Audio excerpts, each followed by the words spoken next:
All right, thank you, everyone. We have returned from closed session. I have the following report out. By a 5-0 vote, the City Council authorized the City Attorney's Office to initiate litigation in one matter. The name of the defendants and details are not subject to disclosure at this time. Once litigation is filed, this information will be disclosed to any person upon inquiry. So with that, I will close out our closed session at 6:05 and turn it over to our regular City Council meeting. Today is June the 14th, 2023.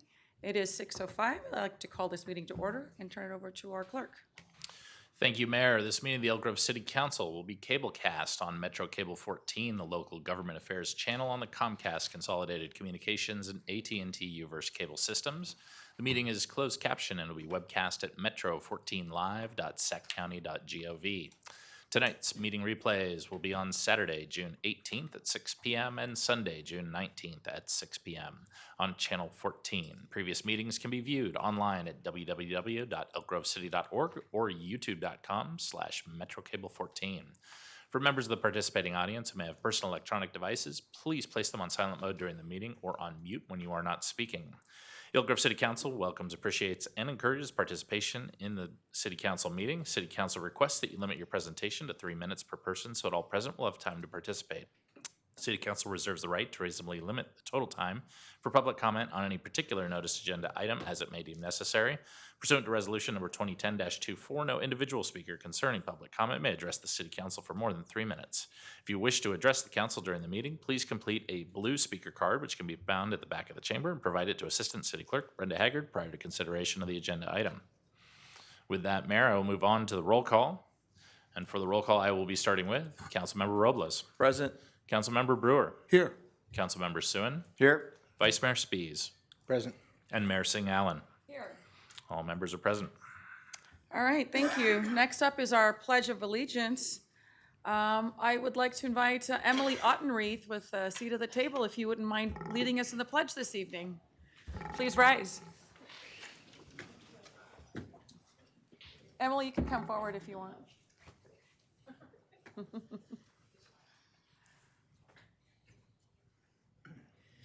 I pledge allegiance to the flag of the United States of America and to the republic for which it stands, one nation, under God, indivisible, with liberty and justice for all. Thank you, thank you. All right, at this time, please join me for a brief moment of silence.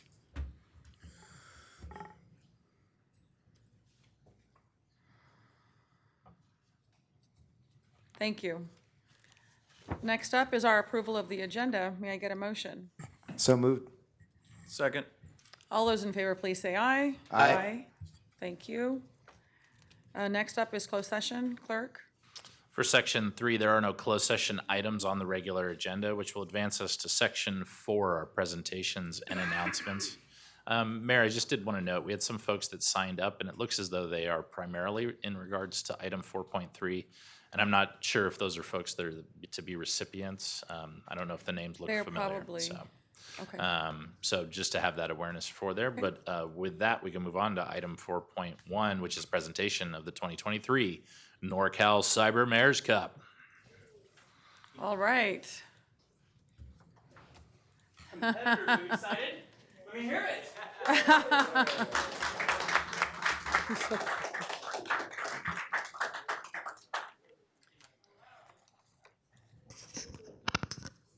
Thank you so much, Council, for allowing us to present Franklin High School with the NorCal Cyber Mayor's Cup. Well, actually, they're going to present it to you. That's the exciting point. I'm Sean McNally. I've had the luxury of working with our community since 2011 with cyber competitors in a variety of competitions. The one that we're discussing today is falling under the umbrella of the California Mayor's Cyber Cup. The region that we are representing is the Greater Sacramento region. And the NorCal Cyber Mayor's Cup actually covers the Greater Sacramento region and the far north. And just some bullet points, if I may. This NorCal Cyber Mayor's Cup is the premier event for our regions. It falls under It's been occurring since 2018, so we're in our 5th year. It is a cybersecurity competition for middle school, high school, and college students. And the winning high school team gets to present the Perpetual Mayor's Cup trophy to the mayor. Now this year, Franklin High School won, so we get to present it to the Elk Grove City Mayor, Bobby St. Allen. Now, why is this important to us and the community at large? What I'd like them to know is this: the focus. The Mayor's Cup is unique in that it focuses on community to bring cybersecurity awareness to our local government, businesses, and individuals. Now, we're hoping to grow a future cyber workforce, and this brings student awareness to cybersecurity jobs in their own local community. Now, we do this by building a connected community.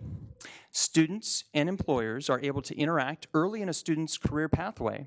As students become more skilled, more educated, they are closely aware of the businesses in their local community, and they're more likely to secure jobs within those businesses, within their local community. And so we keep the talent here.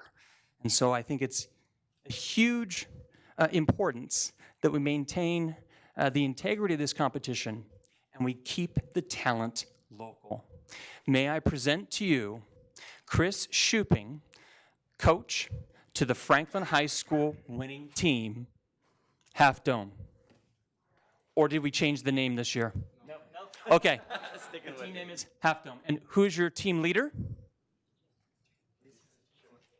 And survey says? Jason.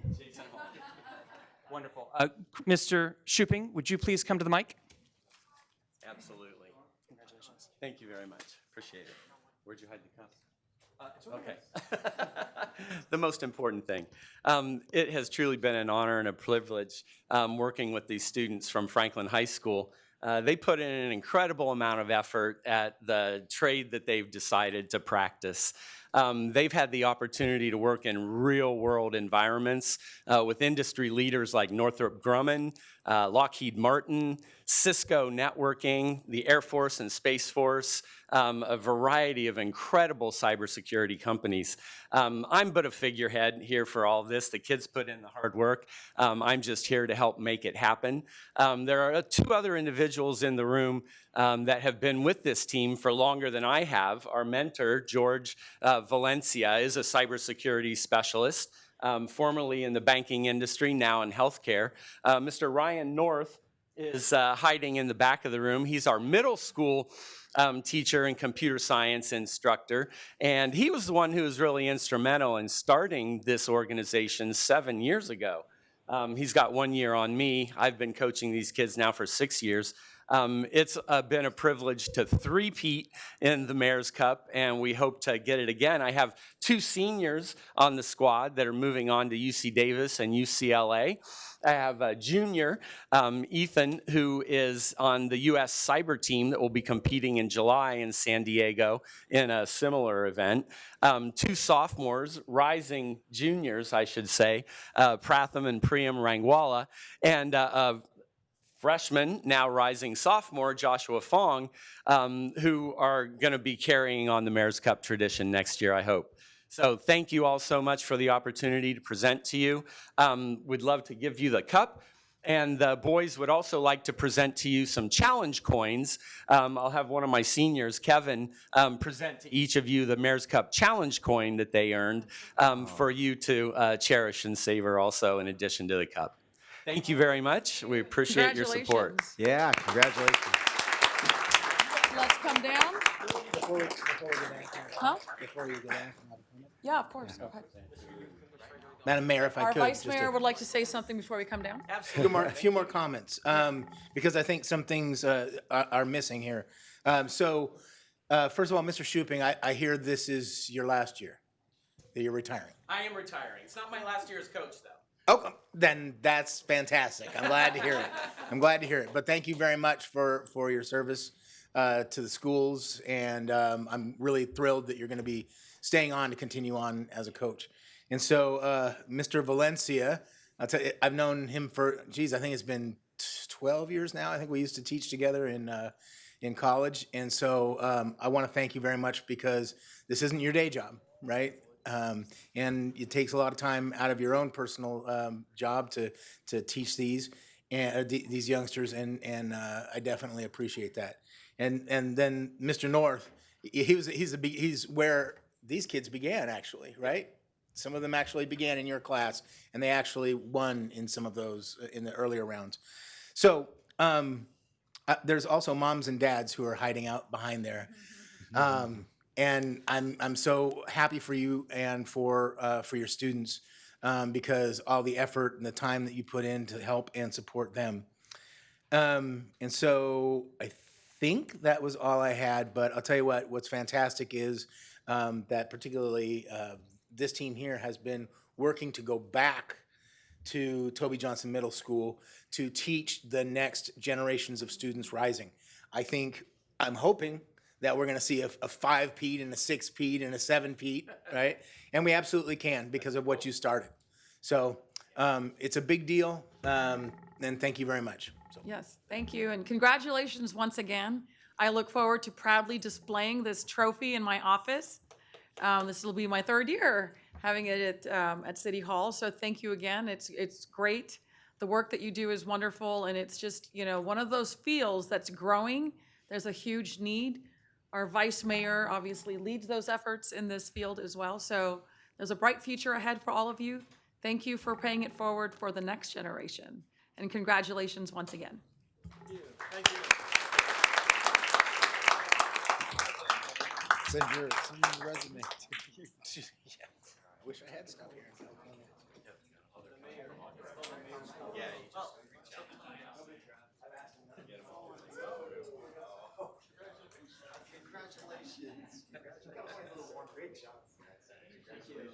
Thanks for representing. Thank you very much. Appreciate it. Absolutely. It's been a pleasure. Congratulations. Thank you for all your hard work. Yeah. Thank you very much. Thank you for all the hard work. You guys got Oh, man, so here we are again. They were wandering around Lockheed Martin the other day. Oh, really? That's fantastic. Congratulations. Some of the first few rounds will be virtual. Yeah, so we're redoing the pictures. Yeah, just put your hand on it. There we go. All right. Thank you. Kevin. Okay, everybody ready? What? Kevin. Both. I guess both. All right. And 3, 2, 1. Let's see. And big smile, everybody. 3, 2, 1.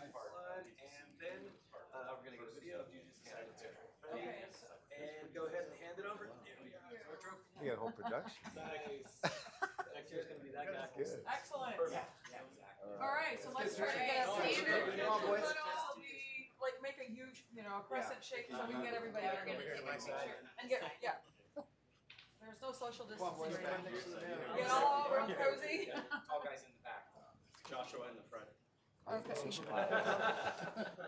You have to pretend like you guys like each All right, other. let's have a moment. You wanna do that crescent thing? Crescent? Yes, Yeah. please. All right. I'm gonna fold it this way, you guys. Step out a little more. Yeah. Yeah.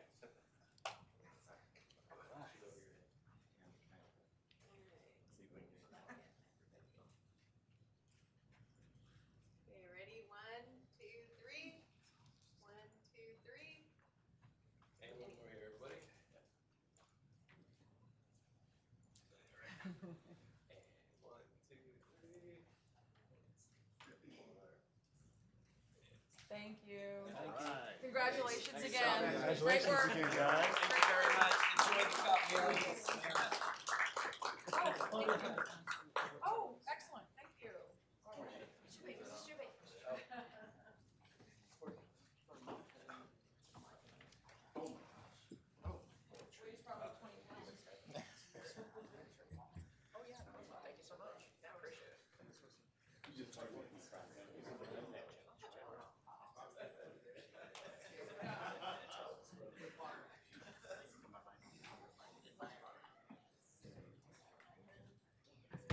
All right, well, thank you, that was great.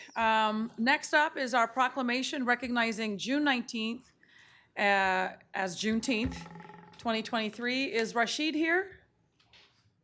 There's Rashid. This will be presented to Rashid Sadiq, the founder and CEO of Lift Up Love Always. Yes. And presiding here will be our council member, Rod Brewer. Rashid, thank you for coming tonight. Oh, thank you. Thank you. And more important, thank you for organizing this past Saturday's Juneteenth event at District 56.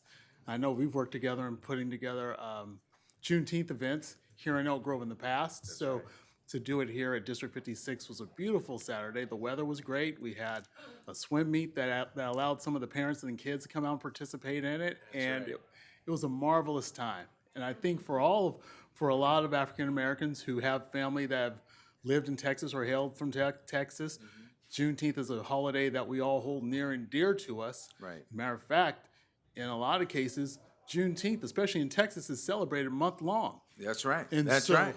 and so as part of that, I think it's fitting that we here in Elk Grove are celebrating Juneteenth and as part of the rest of the Sacramento region. But most importantly, for this very event and this occasion, we want to celebrate this by presenting you with a proclamation. Oh, wow. And so with that said, I will start off with the bullet points that stake our claim in honoring Juneteenth. All right. So, whereas on September 22nd, 1862, the Emancipation Proclamation and Executive Order were issued by President Abraham Lincoln declaring the owning of slaves to be illegal effective January 1st, 1863. Right. And almost 2.5 years later, on June 19th, 1865, Union troops arrived in Galveston, Texas, bringing news of the proclamation and executive order that slaves should be freed. And Juneteenth commemorates the liberation of African Americans attained by the African American community's perseverance and innovation despite the perils faced, coupled with the proclamation and executive order outlawing slavery. And almost 156 years later, on June 17th, 2021, President Joe Biden signed legislation to make Juneteenth a federal holiday, enshrining June 19th as the national day to commemorate the end of slavery in the United States, stating that signing the law was one of the greatest honors he will have as president. And Rashid F. Sadiq, founder, chief executive officer of Lift Up Love Always Incorporated, is a community leader and advocate whose drive is fueled by the mission of equality and commitment to bring fairness and justice for all. And Rashid Sadiq and LULA, that's the acronym for Lift Up Love Always, provide innovative ways of opportunities for communities overlooked and underserved in the areas of alternative energy, restorative justice, and community education, making our communities a safe place to live, work, and raise a family, including promoting the annual Elk Grove Laguna Juneteenth event at District 56. That's right.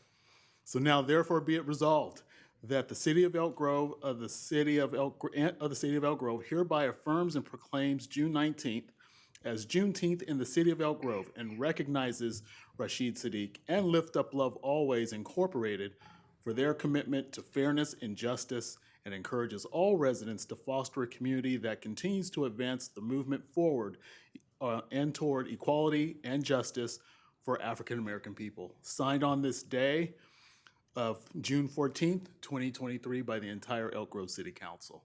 So congratulations, Rashid. Thank you. Thank you.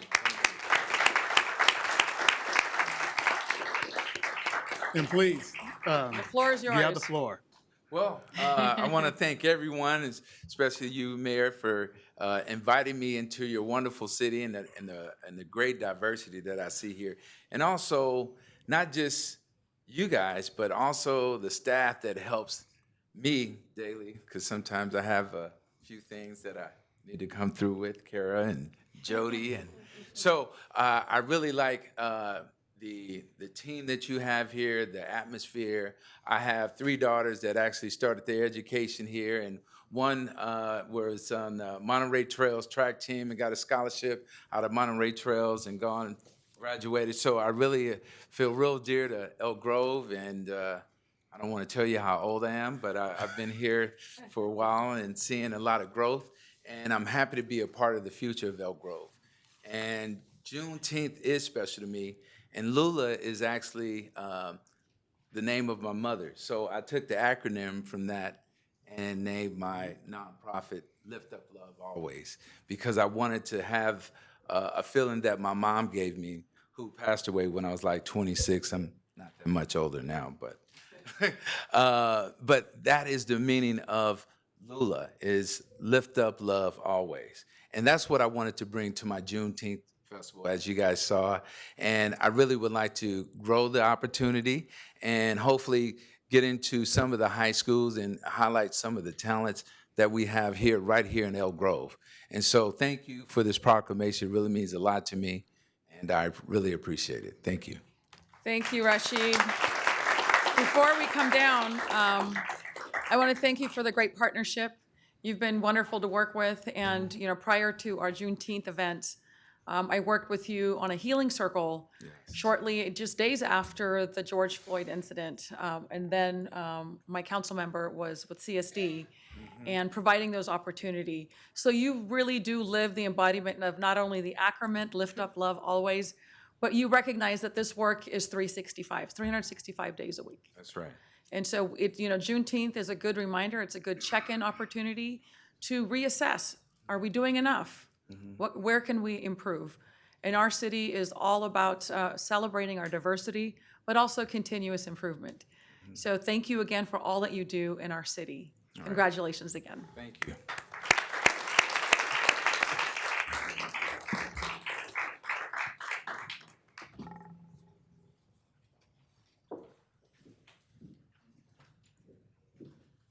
Kara.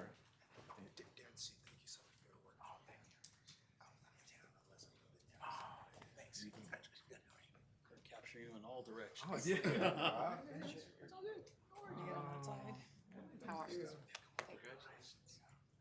So we'll run in here and do it too. Okay. There you go. All right. Two of us this time. All right. Here we go. Could you shake his hand? Oh, I'm gonna have to say anybody. okay. Good catch, Suzanne. Thank you. I like that. Show Yeah. Sort of an action shot. Ready?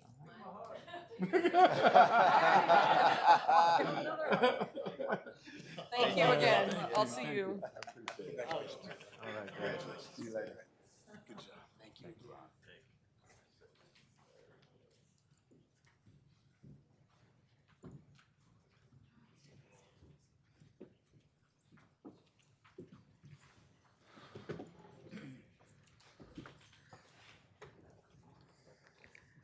All right, next up is our proclamation recognizing June 2023 as LGBTQIA+ Pride Month.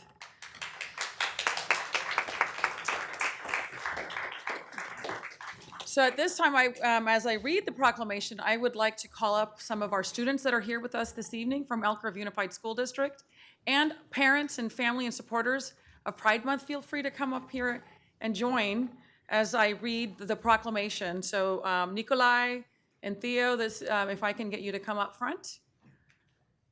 And if anybody else would like to join them as well, I don't have a list of everyone that said that they would come. So yes, please join us in the front. Thank you. Happy Pride Month, everyone. Happy Pride. All right. So LGBTQIA+ Pride Month, June 2023. Whereas the city of Elk Grove strives to be an inclusive community that embraces the rich diversity that makes Elk Grove a wonderful community to live, work, and play. And whereas lesbian, gay, bisexual, transgender, queer, intersex, and asexual LGBTQIA+ individuals have made important and lasting contributions to our country, state, and city, and the city of Elk Grove celebrates the contributions that the LGBTQIA+ residents make to Elk Grove's economic, cultural, and social life. And whereas each year, June 28th marks the anniversary of the Stonewall riots that gave birth to the modern LGBTQIA+ civil rights movement in the United States. And whereas the Elk Grove Unified School District's LGBTQIA+ students face unique challenges not experienced by their peers and are deserving of a safe, welcoming, and inclusive learning space. And whereas Pride Month seeks to increase the visibility, activism, and acceptance of all people with diverse sexualities and/or gender, and educate the public regarding issues faced by the LGBTQIA+ community, so we may all be better allies. Now therefore be it resolved that the City Council of the City of Elk Grove hereby proclaims the month of June 2023 to be LGBTQIA+ Pride Month in the City of Elk Grove, recognizing our students and their families for their strength, and encourages all residents to work to help advance the cause of equality for all LGBTQIA+ people and their families. Happy Pride Month.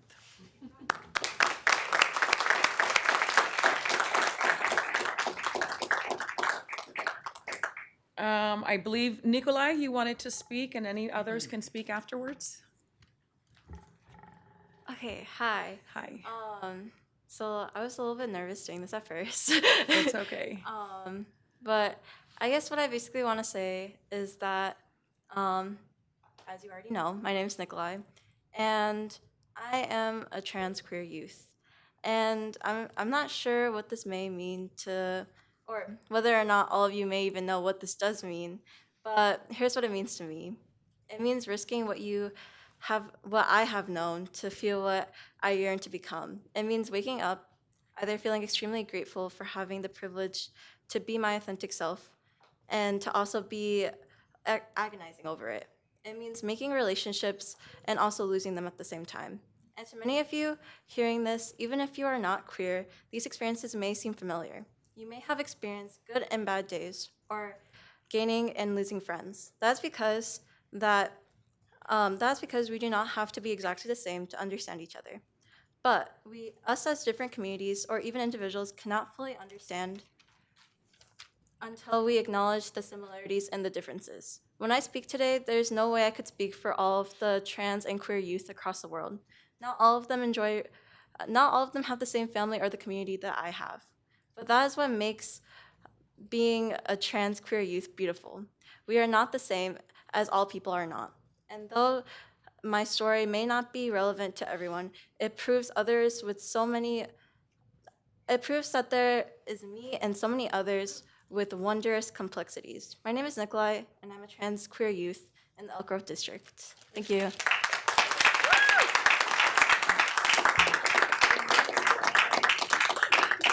Did anybody else want to speak? Emily? Sure. Yeah? Yeah. I have my public comment card in that we can let go. So my name is Emily Ottenreith. I am here as a parent, community member, and owner of one of Elk Grove's most inclusive queer spaces, A Seat at the Table Books. It is so meaningful that our city values diversity on every level and in every area. So thank you so much for factoring diversity into the full spectrum of our city's experiences. It's been very disheartening to learn that Elk Grove's Pride allyship has been met with backlash from some alt-right hate groups and conservative parent groups. Pride is relatively new in Elk Grove. I was honored to be among the people accepting the city's first Pride proclamation just 4 years ago, and to be one of the community leaders creating space for Pride Month celebrations. At the same time, it is very disheartening that events like our Big Queer Party and the Elk Grove Pride event coming up that focuses on queer BIPOC youth, those who are in the most need of our support, have been facing this backlash. As a parent and business owner, I fully agree that children and community members need to be safe. And in practice, this means being free for us to experience our identities without discrimination, hatred, or bigotry. It means we can walk into public and community spaces and know that we don't have to cloak who we are. It means that I can raise my children in an environment that doesn't just tolerate their differences, but celebrates them. And it means that we offer everyone, regardless of their gender, sexual orientation, race, ethnicity, religion, or any other metric of diversity, the right to live wholly and freely. It does not mean starting hateful social media groups. It does not mean using religion as a veil for bigotry. It does not mean using venom and vitriol to advance beliefs, as we have seen at recent school board meetings.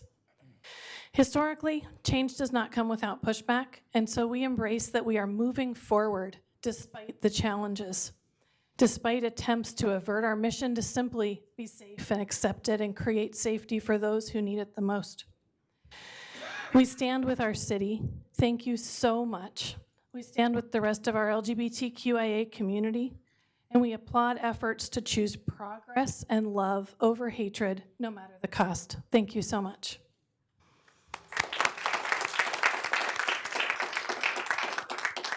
Would anyone else? Yes, please.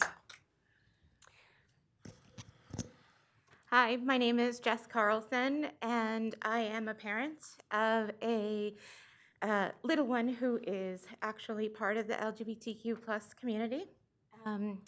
We knew since she was 4 years old and have been advocates for her and allies. We are here today to ask that you all keep doing what you're doing, because you're welcoming my child and all of these kids out here who need help and protection and to feel safe in any space that they go to in Elk Grove. I am tired.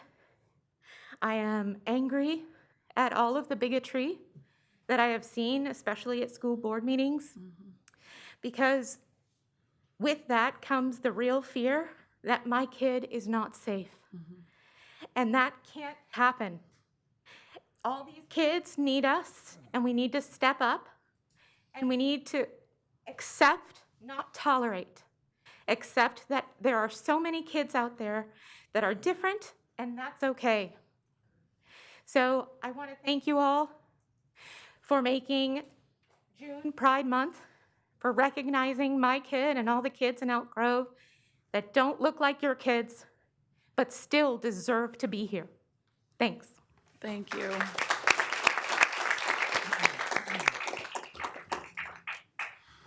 Good evening, Council. I'm actually new to Elk Grove. I was in Sac City before. My name is Rowan. I go by they, them pronouns. I'm trans and non-binary, and I just felt it was important to be seen and to be here and to cheer you on. Making this proclamation, I think it's really important, like everyone else has said, for the safety. This visibility is important, and I think with the political climate that we're in, people think it's everywhere else but here. But I mean, as we've said, it's at the student board meeting. My partner and I have noticed it when I go walking at night. I get weirder stares now than I used to. There's little things that happen because this stuff is on such a large scale of attention at this time. So I really appreciate my city that I'm currently living in doing what it can, and I look forward to more support and protections and continued support and love from you all. So I just wanted to say thank you for that, and I also approve the Juneteenth proclamation. I love that as well, so thank you.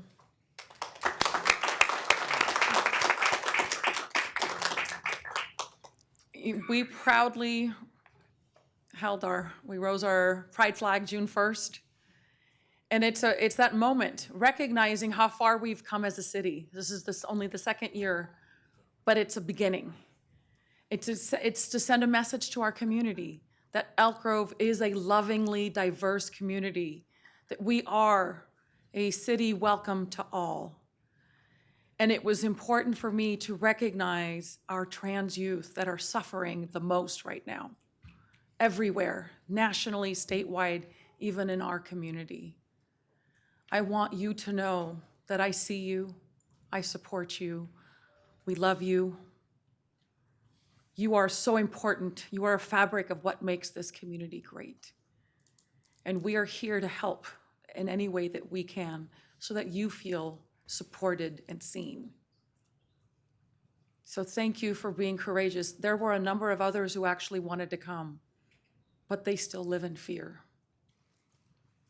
They still live in fear, and that is not okay. Just think about yourselves. We all deserve to live our authentic lives, our authentic selves. Thank you.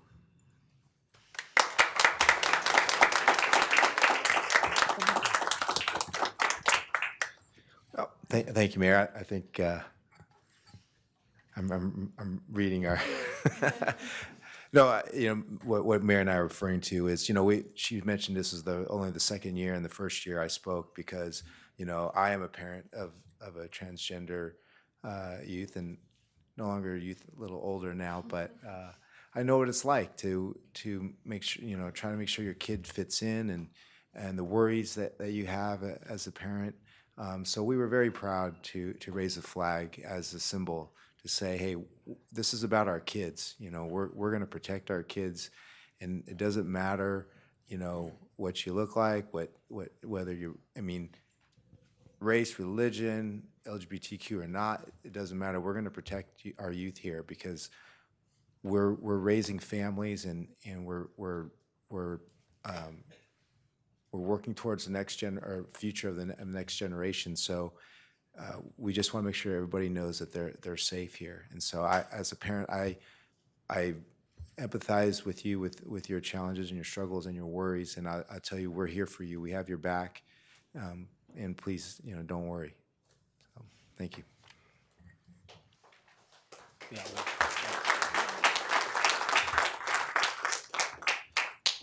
So, Madam Mayor, I do have two important points that I want to bring up and remind all of us,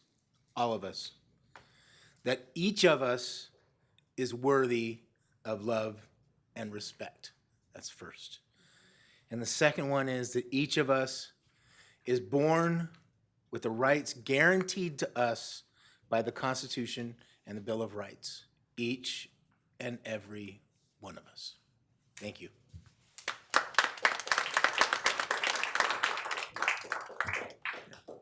I just want to say thank you for being here. And, you said something, relationships lost, but new relationships built. And that really just, that one was, wow, And thank you, Emily, for creating a safe space. It's a safe space. And I know that that's, for me at least in the city, this is one of the spaces that I can go and I can refer people and people feel comfortable. And that's what we need here in Elk Grove, and that's what we're doing. And we are all proud to be partners and allies. I know I am, so thank you. Please don't ever hesitate to reach out. We're here to help, we're here to serve, and we're here to be here, so thank you.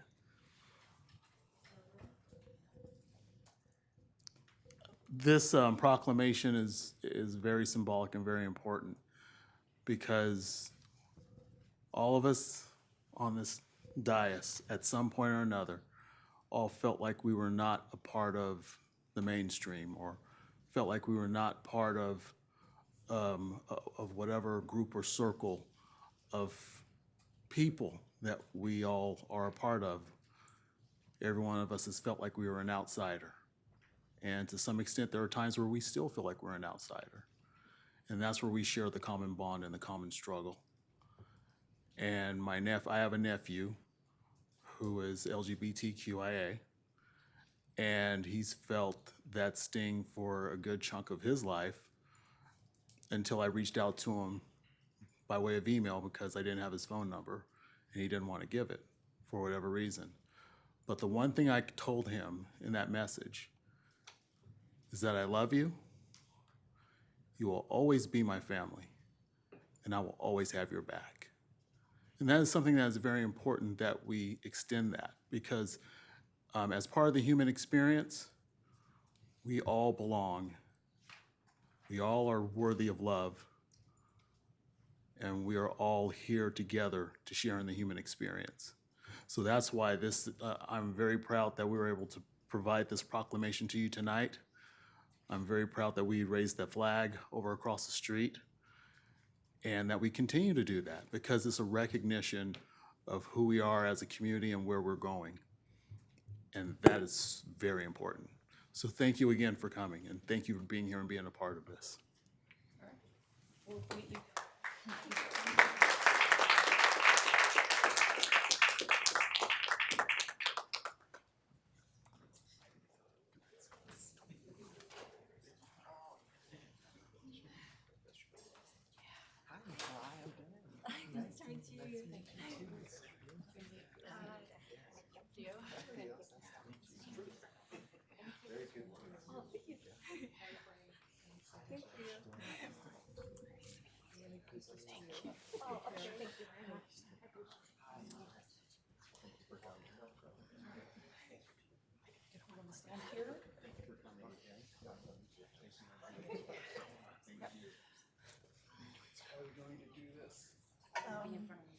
Last time, it's not as large of a group, so we're good. There we go. Okay, ready? 1, 2, 3. One more. 1, 2, 3. Thank you. Thank you. This is for you.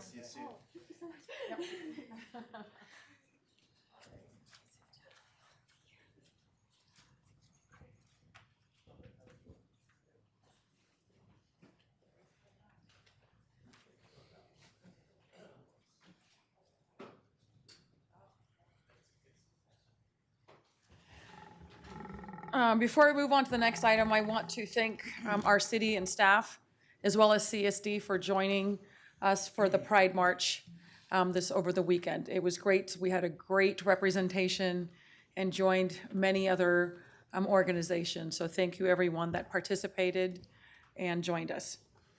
With that, we will move on to our next item, which is a certificate of recognition to Rakesh Paul and the Parkgate neighborhood, and Councilmember Darren Soon will assist. Thank you, Mayor. I see Ricky coming on up here now. Good to see you.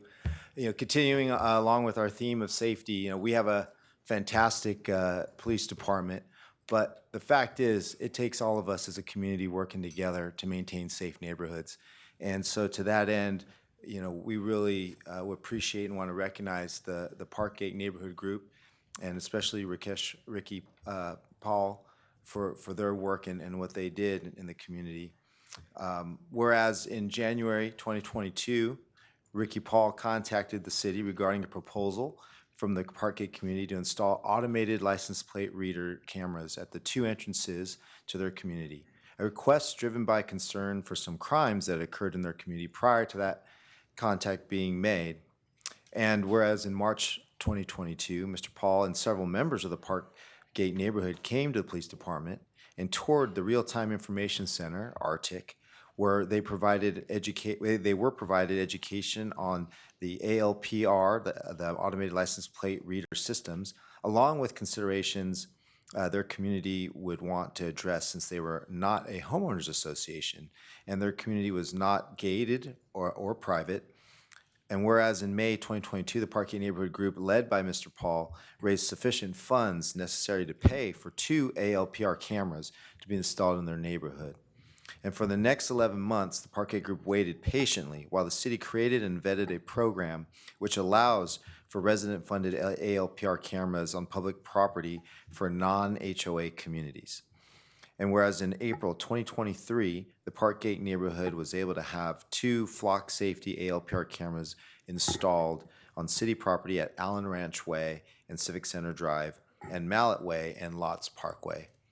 Now, therefore, be it resolved that the City Council of the City of Elk Grove sincerely congratulates and recognizes the persistence, patience, and determination of Parkgate Neighborhood Group to help implement a new program in the City of Elk Grove that allows for residents to bring ALPR cameras to their neighborhoods without having to be a gated community or an HOA. So Ricky, thank you for paving the way. You and your community members for paving the way for this new program to help keep all of us safe in Elk Grove. Congratulations. Thank you.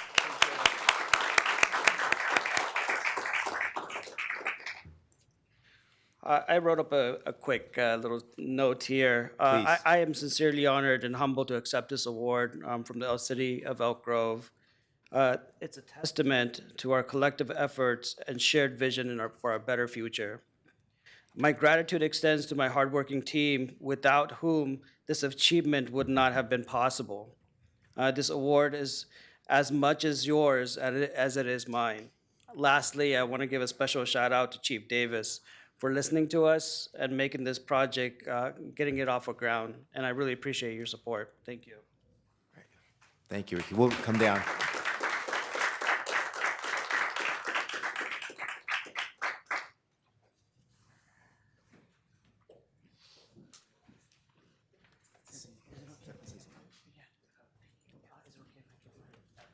Absolutely, please, yeah. Come on up.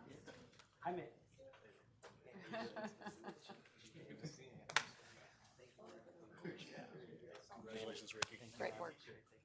Appreciate it. Okay.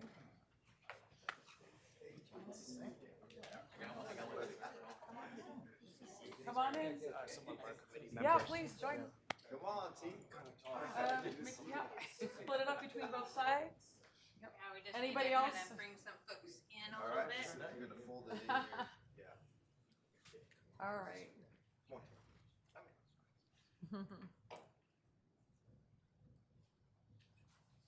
You got it? Ready, 1, 2, 3. More, hold on. 1, 2, 3. Thank you. Thank you, thank you. I was over there checking them out the other day. Yeah, it was awesome. I was in there looking. I'm buying a house down here. I've been in and out of there. Nothing ever comes up in there. You know, it already showed up on next door. And I was like, I'll help you guys out, whatever you need.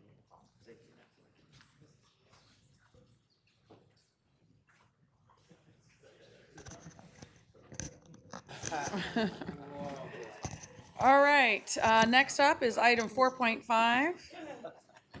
A presentation from Republic Services, the annual report. Hello, Anna. Good evening, Mayor Singh Allen, Vice Mayor Spies, and council members. I feel as though your staff always puts me on the agenda when there are such moving and amazing proclamations and presentations, and then I come up here and I talk about trash. So I'm going to apologize to everyone in the audience. This is not going to move you to tears like the last few presentations, or hopefully not. So I'm Anna Rulon with Republic Services, and I'm here to give our annual update about trash and much, much more. So as you know, we provide solid waste services to all 50,000 homes in Elk Grove, and our residents pay a flat rate based on the size of their trash cart. And with that bundled rate, they get a plethora of services that we provide. They get curbside trash and recycling and green waste. The trash and organics is now picked up every single week, and the recycling is every other week. We have additional carts that they can get at no additional cost. We do pickup of home-generated sharps, batteries. There are 3 bulky waste cleanups that residents can call and schedule.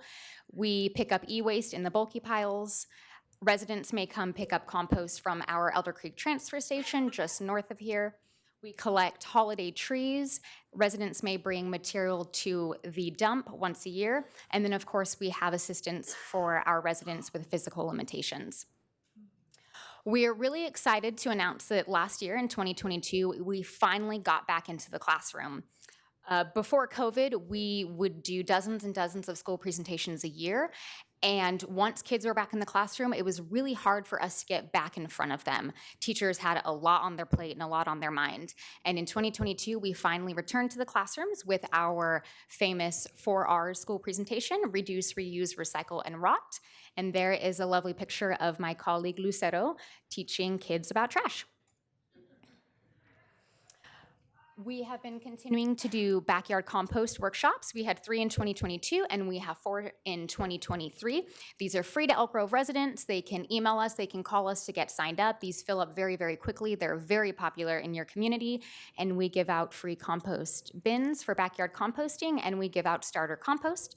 And this is a separate program than our curbside organics recycling and compost. We support events throughout the Elk Grove area through a variety of ways. We do financial donations, raffle prize donations, in-kind services in the form of trash, recycle, organics. And here are some of the events that we did some sort of supporting in the year 2022. We also do educational booths where we do education and outreach to the community. And there's some fun pictures of that. Our most exciting event that we've done recently was our National Neighborhood Promise Day with the Elk Grove Food Bank. So my company is a corporate company. We're nationwide. And while we give small grants to nonprofits at around $1,000, $1,500, we select a handful of organizations to support at a very high level each year. And sometimes they don't even pick a location in California because we only pick a couple of these throughout the whole country.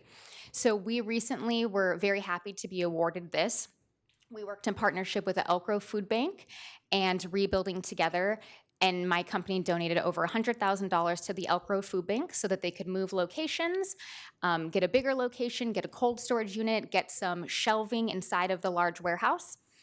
And then my colleagues and I went out, met some of you out there as well, and we had a day of giving back to the community where we bagged so much food that at one point the warehouse just said, "You guys can stop because you've done enough. Thank you." Last year was very exciting. Senate Bill 1383 kicked in, and we got to implement something that we've been working on for years, and that is state-mandated organic waste recycling. As you all know, this came down from the top of the state, and it is now implemented everywhere throughout California. Residents, businesses, schools, everyone is now required to recycle their organic waste. We can no longer send food to the landfill. So here in Elk Grove, what that looked like was we did an entire cart replacement. This was a several-month process. I'm sure all of you remember it. And we stopped picking up green waste every other week, and we started picking up mixed organics every week. And that includes green waste, food waste, and food soiled paper. And the reason the state asked us to pick it up every week is because we didn't want that food sitting there for 2 weeks, especially now in the summer that it's getting hot.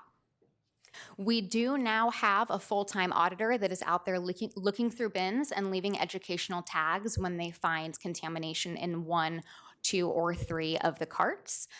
I'm happy to report that less than 5% of carts are found to have significant levels of contamination. So that is really good. And I will say the people who are doing the program seem to be doing it correctly. And when we do find contamination, it's usually a one-off home that is completely abusing the program and just using that cart as an additional trash cart.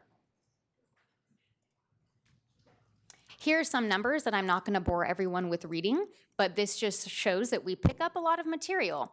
So the 3 materials that do end up in the landfill is the curbside garbage, the illegal dumping that we help pick up on the streets, and then a small percentage of the bulky items that cannot be reused or recycled. These are the items that do not end up in a landfill.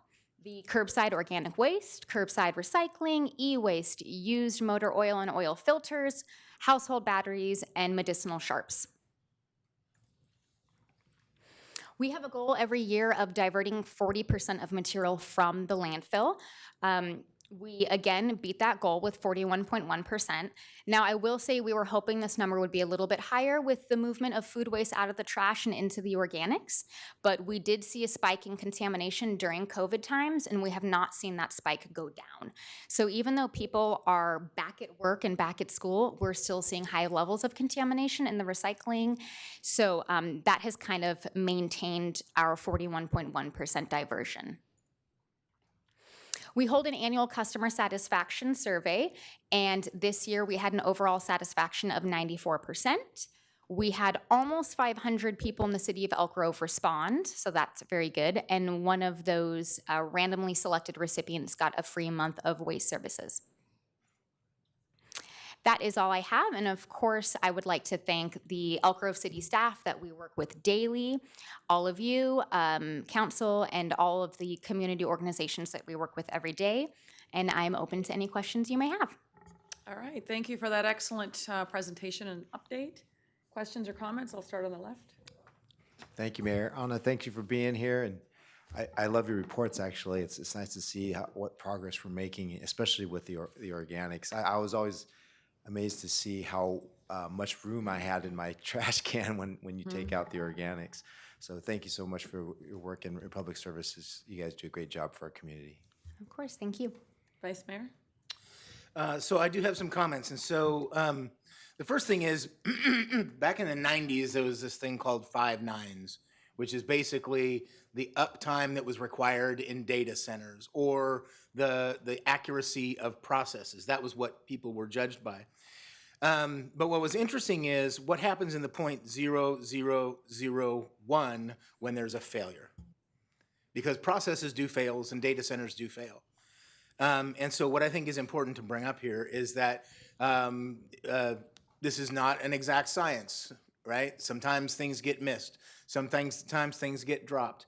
But what I'll tell you is that whenever I've made a call to Anna or to the rest of her team, I'll tell you what, they're on it. They get it resolved.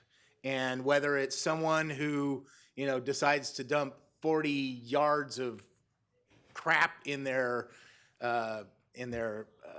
driveway, or excuse me, in the gutter on Christmas Eve, or whether it's, you know, somebody forgot to get their trash bin out for the day. Anna and her team have always got out there and resolved that, and I think that measure of 00001 is extremely important, and so I want to thank you for that. Something you also didn't mention in there, and I'm really glad that someone is down here because they can also attest to this. Thank you very much for your support for the Elk Grove Anti-Trash Group. There have been times when you provided vests, other times trash bags, other times custom signs to let people know that work is happening. And so I want to thank you very much for helping out the Elk Grove Anti-Trash Group. Because picking up litter happens every Saturday with volunteers, and it's very, very much appreciated. So thank you. Thank you. And I will say, usually when you call me, I am not the person that goes out and solves the issue. I just send a couple text messages. But I have an amazing operations team, and they are the boots on the ground that do go out and get those problems resolved quickly. You're not the one that goes out there and operates the sweeper to get the stuff No, off the but ground? I Oh, did recently okay. get to sweep up our entire transfer station, and that was disgusting. So I'm not going to do that again. But what I'm Okay. hearing in Thank that is that you're very responsive Yeah, and absolutely. dedicated to customer service. So that's the underlying, so thank you. Councilmember Brewer. Thank you for the report on. I really appreciate the breakdown that you shared with us and shared with the public today. I think one of the things is that I thought is that was a big win for the community, is when the 3 trash bins, or 3 separate bins for organic, recycling, and garbage finally made it citywide, because now we're starting to see people's habits, and if they're really going to be responsive towards towards cleaner landfills, towards recycling, and really making an effort to be conscious of putting the right materials in the right receptacles, because we can always go by default, put something into the garbage bins, the black bins. That's like your easy go-to. But if you really care about cleaning up the environment, if you really care about having clean communities, really take the time in separating those three receptacles, because the green receptacle will always be used for collecting trash. Green clippings, grass, always be used for that. But I think it takes even more discipline by knowing what you have in your house that you're no longer going to eat, or something that you leave that turns into mold that goes into that green bin, because it's one of those things where you can easily put that into trash, but as that messes up the order of things, you do and should feel guilty for that. So it's very important that we show that responsibility. And for the recycling part, I think one of the things as I think a lot of people really, some people do it, some people don't, is the breaking down of the cardboard boxes. If you break down the boxes, it makes it easier for you to store more. And if somebody comes through the neighborhood and collects your cans or your bottles, please let them do it. They're trying to make a buck. We're not trying to make that buck. It's very easy for us to let them do that, especially to the extent that they recollect everything and set everything back into the bins, because that's just being responsible. So with all that said, thank you, and thank you, Republic Services, for everything that you guys do, because it was a process. I know, like a little kid in a candy store, I really wanted my bins to come out, and then we waited a little while longer, but when they did, I think I was more happier for it. I know my neighbors in my neighborhood were very happy for it too, so thank you. Yes, of course. And I do want to just take a moment to say that your staff was very helpful during that whole process. They were getting emails and phone calls just as much as we were from residents questioning when carts were coming or why did I get extra carts. So I want to say thank you to them. Councilmember Robles? Thank you so much for the presentation. I just love the fact that you're super involved in our community, that Republic Service is super involved, and I think that's very important and a crucial thing to have when we are looking for community partners. Volunteering at the food bank, helping us in anything that we have as a city organizations. Thank you so much. It truly shows your dedication to our city and to our residents. I do cut my cardboard, so that's a good thing. Do you take the tape off? I will neither confirm nor deny on that one. I do take the tape off. I'm gonna send my auditor to your house. No, but thank you. You know what? I'm good. So now I have homework to do now. Okay. But no, I truly appreciate the work that you do in our community. I think that's what we need a lot with our partners. We need partners who are going to be involved in Elk Grove, and that's truly what Republic Service is. So thank you. Thank you. Excellent report. I'm seeing changed behaviors, which is great. My young sons, 20, will be 21 and 23, teaching my parents about organics and how to recycle. You know, it's probably not as easy to transition into that for some of our older residents, but thankfully our younger folks are, you know, at least, you know, with my kids, they've been helping their grandparents in separating and like, no, this is not recycling, what is and what isn't. And we are seeing those changed behaviors, and I think your numbers and your stats show that, so thank you. And to echo what Councilmember Robles said, you know, thank you for the great partnerships in our city. You do tremendous work, not just in the city of Elk Grove, but the region. Thank you. Thank you.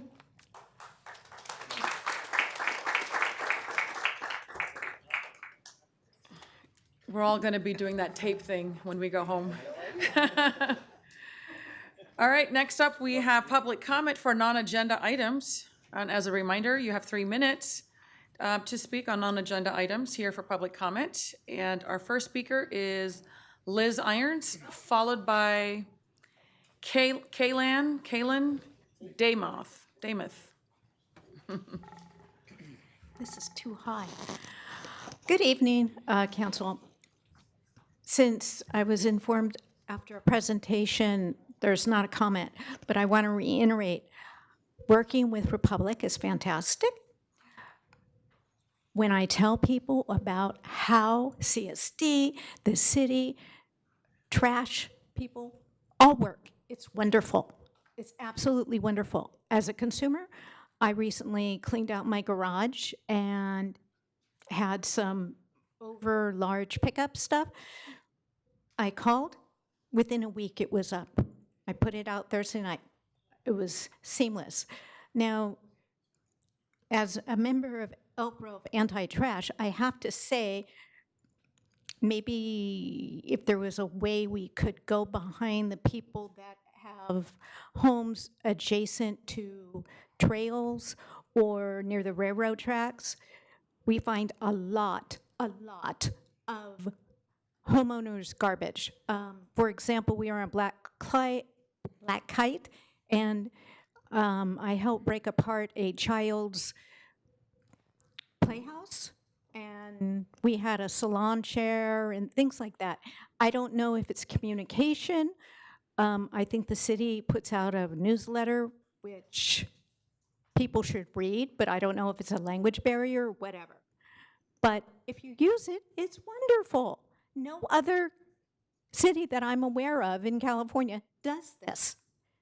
And we're great. We helped Sacramento picks it up like last month. We were behind the governor's mansion. We were being observed by his security detail. We have much better support. We have to say, you know, Sacramento is very impressed that we can help them. And now, now that the city has stepped up, consumers have stepped up, now we're going to be going week 1 and week 3 of collecting trash in Elk Grove. So we've made progress. It's great. And that's what I have to say for now. Thank you. Thank you, Liz. Next up is Kaylin Damoth, followed by Estella Drake. And for our speakers using the speaker podium, the microphones are actually designed if you have you're just about 6 to 12 inches away, but speak into both of the microphones because they actually pick up your ambient sound. So, but please do continue, Mr. Damoth. I'm Kaylin. I'm a Star Scout in Troop 255. Our charter organization is the Laguna Sunrise Rotary Club. I'm here because I have to work on my citizenship in the community and communication and merit badges. They're both Eagle required. I want to thank all the council members for their service, and Council Member Suen, who when I was a Weeblo in Cub Scouts, helped me with a Weeblo requirement. That was all I had to say. Nicely done, young man. Thank you. Thank you. Next up is Estella Drake, followed by Stacy P.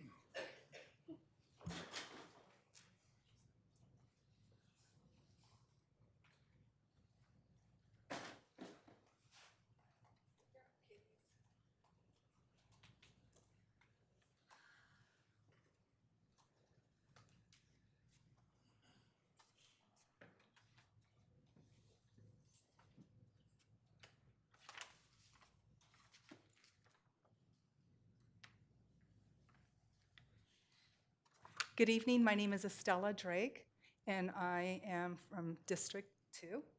And here's a couple kittens that I'm going to talk about. So today I have a question. What is the City of Elk Grove Council and Chief of Police, what is their favorite insect? Does anyone know? Yes, we all want to know. Of course, and the answer is crickets, because this is what the taxpayer constituents of the city of Elk Grove have been hearing since last year to get on the agenda to team up and come up with a plan to hire another veterinarian. You have ignored our emails, phone calls, and our plead in person to get us on the agenda. Crickets, crickets, crickets, crickets.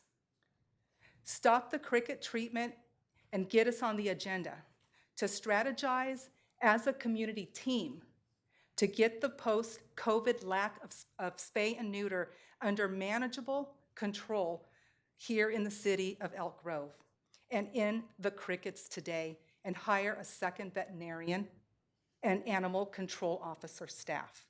Join us and be the voice for the voiceless animal community. Now, you all got one of these. Okay? And if you look there on the left with the paw, it says TNR, okay? Because cats don't carry condoms, okay? And it's the truth. So they're these little kittens right here, okay? 12 kittens, 12 kittens. Their kittens will have 12 kittens, 12 kittens more. We have a serious COVID, post-COVID issue that needs to be resolved. Let me show you something else. The trappers use this trap. This is a mama cat. If you trap the mama cat and we can't get an appointment in because she's pregnant, okay? You take her, try to get the appointment at the shelter. What's gonna happen? There's no space. So therefore, a cat does not hold their child in their uterus. They're gonna have it no matter what. Then that continues to happen and happen and happen. We need you guys to start respecting the people who work so hard to trap and neuter. I know people that spend about $1,000 a month feeding community cats. Come on, get serious. Why don't you guys all plan on spending the day with a trapper? Find out what it's like. If we could get this all under control and catch up, then you have space at the shelter. Okay, so think about it. Crickets need to end. Thank you. Thank you, Estella. Next up is Stacy P., followed by Catherine Mendoza.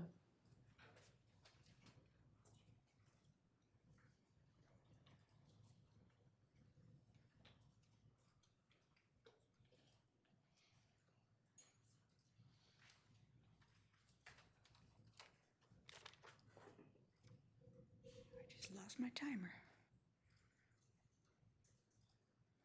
Sorry, got to get my timer on there. Hello. First I'll say thank you for doing the changes to our TNR sign-up progress. It's I can't even talk. It's been great. a lot of residents are getting involved and signing up, and we're filling every spot Monday, Thursday, Monday, and tonight we are already filled up by 6:10 p.m. and then open at 6. So thank you, appreciate that. Residents have been reaching out on Nextdoor, Facebook, asking for trappers' help due to all the cats that are in their yards, as you guys all probably have them in your yards. They're looking for trappers to help, but we're overwhelmed already. So now we're trying to educate them to get out and start trapping, and then they are finally signing up. But there's so many loose dogs and cats. And my thing is, I'm thinking that people are dumping them because they can't afford the spays and neuters, can't afford the food and all the excess, and the appointments are 3 months booked out. So people are just saying, I can't do this. They'll dump them out. Sorry, I'm all over the place on my speech again. Long week. So residents are trapping, filling up the spots, but now we need more spots.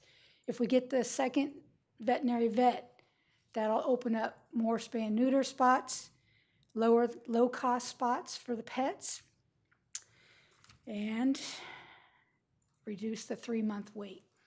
I don't know if any of you guys have tried to spay and neuter a pet lately, but it takes forever. Right now, as of Wednesday night, trappers are not trapping for tomorrow because we have to keep coming here every few weeks to beg you guys to get us on the agenda. Please, add us to the agenda. That's all we want. And I just wanted to come say that. Thank you for letting my heart rate. Thank you. Thank you, Stacy. Next up is Catherine Mendoza, followed by Kimberly Mendoza.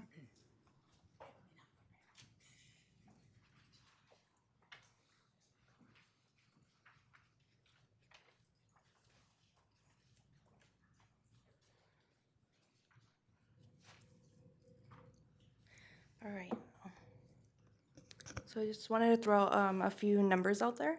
So I did get a hold of the Community Spay and Neuter Clinic yesterday, and I was told to call back on July 10th for an appointment in August. That's for feral cats, not owned pets.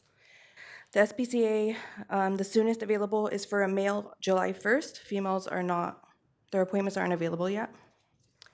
The Elk Grove Animal Shelter has nothing listed currently. ACT Spay and Neuter Clinic is currently scheduling male cats in June, female cats in August. I don't know if anybody's seen the movie Day After Tomorrow, but I feel like Jake Gyllenhaal in that movie when he's asking everyone in New York City Public Library not to go outside because it's gonna get really, really bad. But only a handful of people trust me when I say it. I have seen what a city looks like when it lacks resources, vets, animal control officers, because I feed there.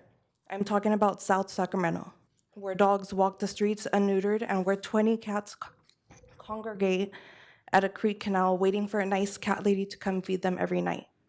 I'm talking about places that I visited that not only have feral cat colonies, but feral dog colonies. This is where we're headed because there is not enough spay and neuter. There is no animal control in the city of Elk Grove after 6 p.m.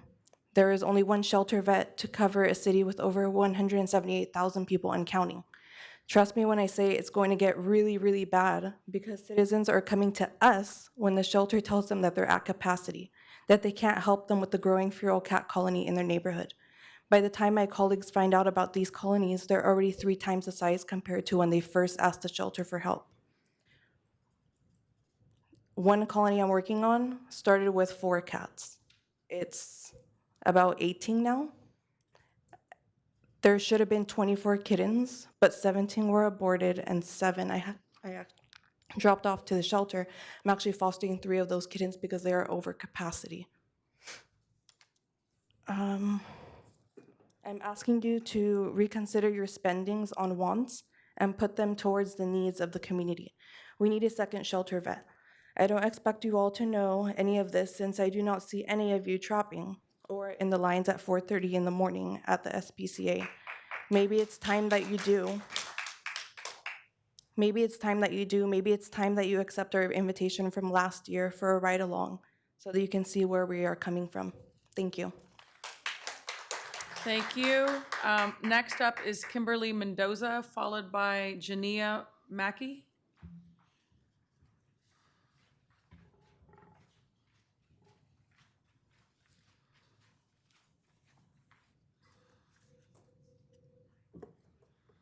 All right, good evening.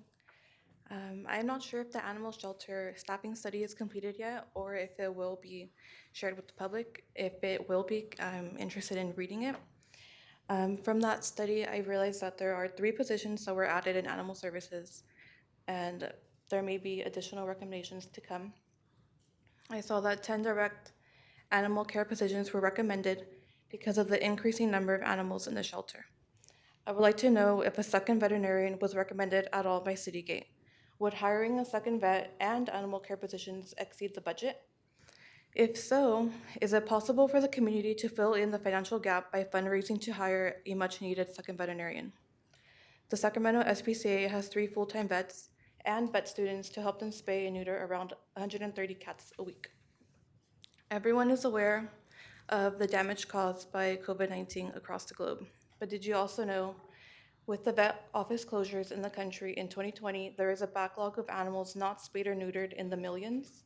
The following is a quote from a journal titled COVID-19 Associated Reduction in Elective Spay and Neuter Surgeries for Dogs and Cats. In 2020, when clinic disruptions were highest, the impact of the surgery cutbacks varied by geographic region, species, and age. In total, 190,818 fewer surgeries were performed by the 212 studied clinics in the 24 months from January 2020 through December 2021 than would be expected had 2019 levels been maintained. If a similar pattern was experienced by other spay and neuter providers in the US, it would suggest there is a deficit of more than 2.7 million spay and neuter surgeries that animal welfare organizations have yet to address. Elk Grove has a backlog of cats and dogs needing affordable surgeries. What will Elk Grove leaders do?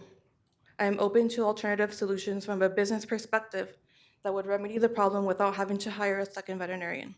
I have yet to hear back from you about your solutions. Thank you. Thank you. Next up is Jania or Janiyah Mackey. I'm sure. It's Janice Mackey. Oh, okay. Yeah, It's showing Janice up here. Mackey. Thank you. Hi, I'm Janice Mackey. Hi. And I'm in District 3. And I've been an Elk Grove citizen since 2006. I came here from the Bay Area. And when I first moved into Elk Grove in my neighborhood on Bighorn and Franklin, the first 2 years, I was fostering about 50 feral kittens. And this was back in 2006. And through the resources that were available, I was able to get those kittens placed, adopted out, and so forth. And then things kind of quieted down. But within the last, I'd say 6 or 7 years, it has picked up again and it's exploding. I see feral cats everywhere I go. And that is a man-made problem caused by irresponsible pet owners. Not wanting to spay or neuter because of whatever beliefs they had, laziness, don't want to alter a male, all sorts of things. So this is a man-made problem, not something that the cats want to do. They're not pests. They're really good animals once you tame them and have them as pets. The cats that I do have were feral cats off the street. I was able to get them, tame them, get them fixed, and they were wonderful. And I live near a bike trail, and they also were excellent at rodent control, so I didn't have to call pest services. So what you've just heard about the feral cats, it has exploded. It's 10 times worse than when I first moved here, and we need your help. We just can't keep passing the buck along, kicking the can down the road, or doing anything like that. Or crickets. I mean, the time is now. I mean, we are leading in Elk Grove in so many other areas. We can lead in this on how to address our feral cat problem. I mean, we shouldn't have an overflowed shelter because of something like this. I mean, you call the shelter, you ask for help, and they just don't know what to say or do. I mean, and I know that they're hardworking, good people there that have, they just don't have it. But we're not doing enough at the end of the day. I would like to really know the Elk Grove Animal Shelter budget. I want to know the policy on feral cats from behind the scenes, and maybe it's a Public Records Act request that I need to find out more information on why this isn't being resolved. So thank you, and you'll be hearing from me again. Thank you. Our next speaker is Mark Graham, and then after Mark, I am going to call Roland from the animal shelter to speak a little bit as well. And Mr. Graham did present a PowerPoint presentation that he'd like to accompany his comments, and that was received in accordance with our policies. It's been a while since I had slides. For me to advance to the next slide, do I push the down arrow? Yeah, if you see the arrow keys, they'll be on the lower right of the keyboard, and I think you got to the keyboard tray there by pulling that up, but that should allow you to advance the slides. Like this. Yes, I do. Okay, I gotta start this timer. Hold on a second. Sorry. There is a clock on this phone. Here it is. All right. Sorry. Good evening, Mayor and Council. Mark Graham, Elk Grove. Crickets. I'm going to touch on that too, but I agree with what's been said about crickets. We need more council responsiveness. I'm not going to read you my slides. I hope that you will read them if you haven't read them yet. And I'm going to attempt to just talk. I want to talk to you about the Brown Act and council lack of transparency. Every time a constituent talks to you about any matter of city policy, he or she wants to know what you are thinking. You have heard that request specifically made tonight. I guarantee you, every person that has talked to you tonight and at any council meeting wants to know what you are thinking. Not on the day that you have an agenda action item to make a new city policy and you have a proposed ordinance by the staff. Why? Because by then it is simply too late. Every one of you, with all due respect, you walk into the council meetings and you know how you're going to vote. You know, almost every time, for almost every item, you're going to vote to pass the proposed action by the staff. All right, that's good. So, but what does that mean about the utility of the public comments that you actually allow on the night when it's on the agenda for action? It suggests to me that it's a show. We want to know what you are thinking. The folks that talked to you about cats and kittens tonight, I agree with them. We get crickets from the council not only on cat policy, but on, with all due respect, everything. I have not come to too many council meetings since the beginning of the pandemic, but back then I can tell you I went to almost every council meeting for a year and a half, and it was the same thing. And Councilmember Suen, you were on the council at the time, and you remember. We would talk to the council, myself and my friends, about the policy that the city was working on, which is a telecommunications policy. And we would have information. The key point was the radiation that comes off of cell antennas is hazardous to human health and hazardous to wildlife. And please find a way to make a new telecommunication policy that does not put these in front of homes. And the council did a wonderful job by adopting the front yard rule. But what we heard was almost nothing. Now, the Brown Act specifically authorizes you to respond in 7 specific ways, and these are the last 3 slides in my, the power slides that I've sent you, which I'm gonna get to. 7 specific ways in which you are authorized to respond during a council meeting, even when the matter is not on the agenda. Okay, so you're not obligated. The council is not obligated, and the council members are not obligated to respond, but you can, you may. The Brown Act tells you that you can. So the crickets is not useful. You can hear what we think, but we need to hear what you are thinking about whatever policy we're talking about, not when it's too late, not when it's finally on the agenda, but earlier. Thank you, sir. Thank you. All right, I would like to call up Roland from our animal shelter.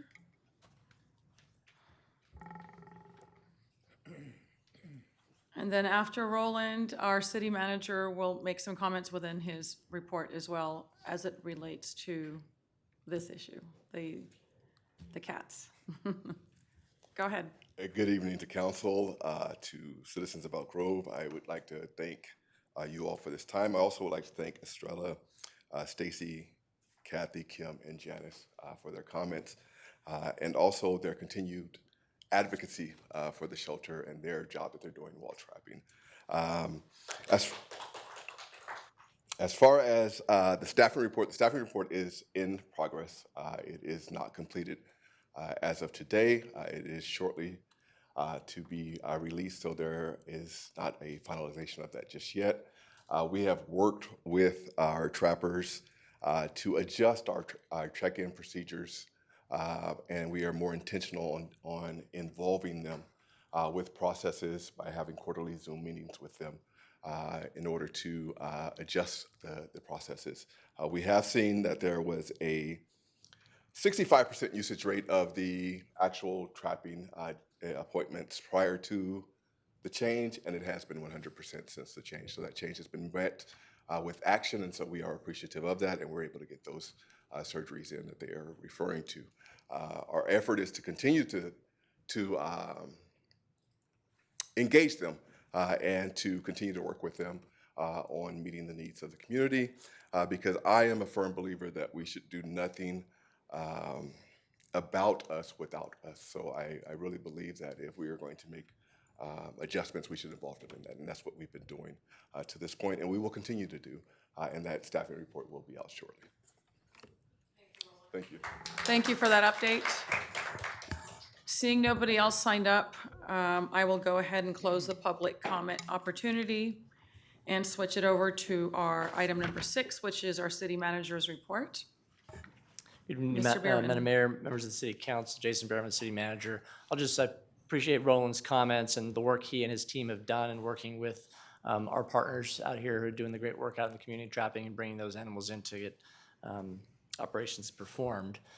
As I mentioned at the last meeting, we talked about the budget, and I think one of the individuals mentioned this as well. We do have 3 new animal care positions that are being added to the, or recommended to be added to the budget for the next fiscal year, and those were included as recommendations in the staffing study that's Roland mentioned that's nearly complete. And when it is complete, we will be bringing it back to the City Council. It'll be a public document. We'll share the full report with members of our community. But as part of that, it did include the highest recommendation, which was those 3. There's also a series of other recommendations, additional positions that are being recommended to be added to the shelter over the next several years.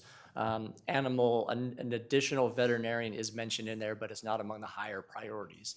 And so it's something that we would revisit on an annual basis as we go through the budget process to see if those needs have changed. But this time, based on the information from our staff at the animal shelter as well as the consultant, the veterinarian is not among the highest priorities of our current animal services. And so we'll continue to move forward and look at that and work with our partners to see how we can best address those needs and concerns. We also have access to and looking at ways of maybe augmenting some contractual veterinarian services if there's a need to augment some of those services during the year. And so we'll continue to look at that and explore whether that would make sense on a short-term basis as well. So when can we expect this, roughly? The report, I think we're targeting August. Okay. Okay, very good. Mayor, if I may. Yeah, just a point of emphasis and clarification. So obviously we've heard several meetings now, the advocacy for veterinarian, and what I'm hearing you say is the staff report's going to recommend that a veterinarian is not needed at this time or not priority. So there'll be a lot of explanation, I expect, right, in the staff report as to the reasoning behind that? Yes. Okay, thank you. Thank you.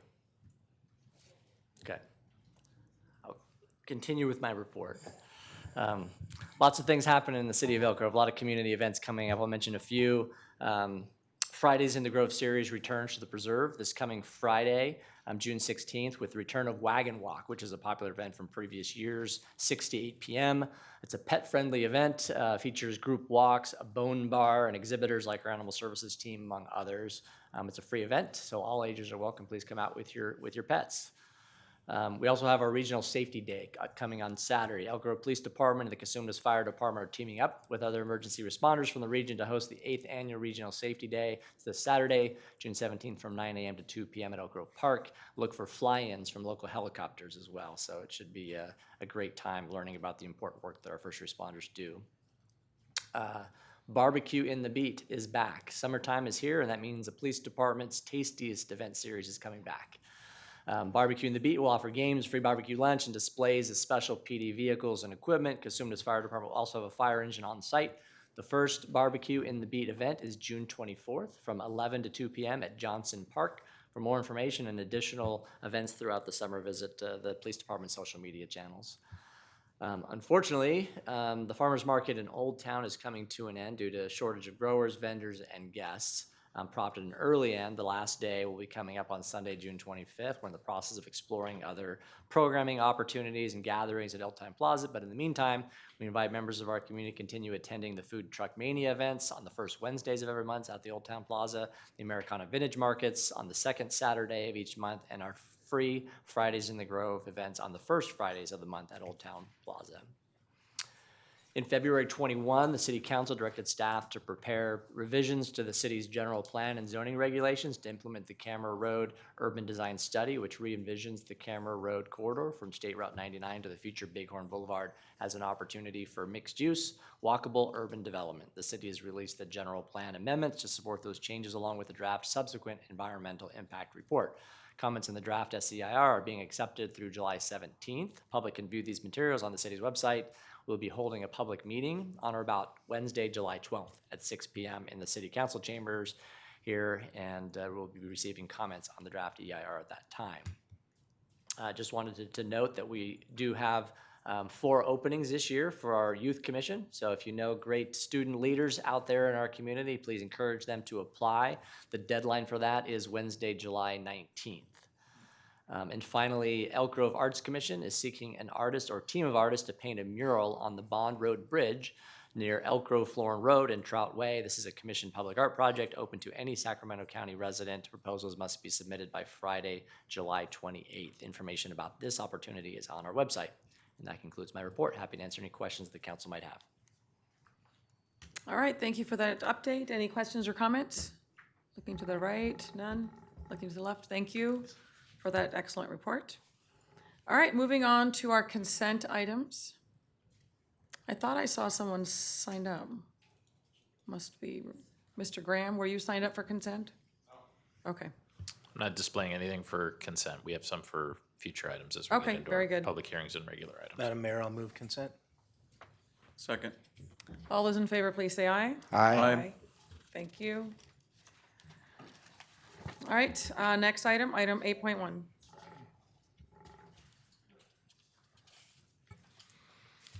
And that is the public hearing to consider resolution setting residential solid waste service rates for fiscal year 2023-24. Good evening, Mayor Singh Allen and members of the City Council. My name is Kimberly Taylor, and I'm honored to be the new manager for the Recycling and Waste Division within the city's Public Works Department. Welcome. Thank you, I appreciate that. The item I'm presenting before you tonight is a public hearing to consider a resolution setting residential solid waste service rates for the fiscal year 2023-24.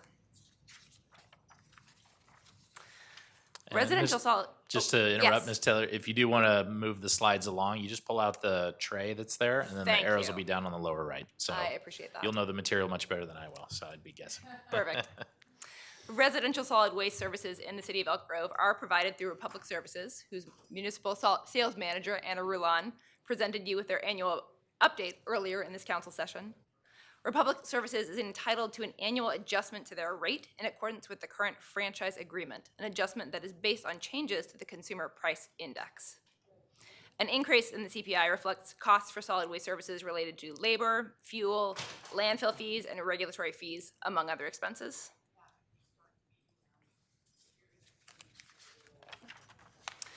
As I'm sure you're all well aware, the Consumer Price Index has been going up.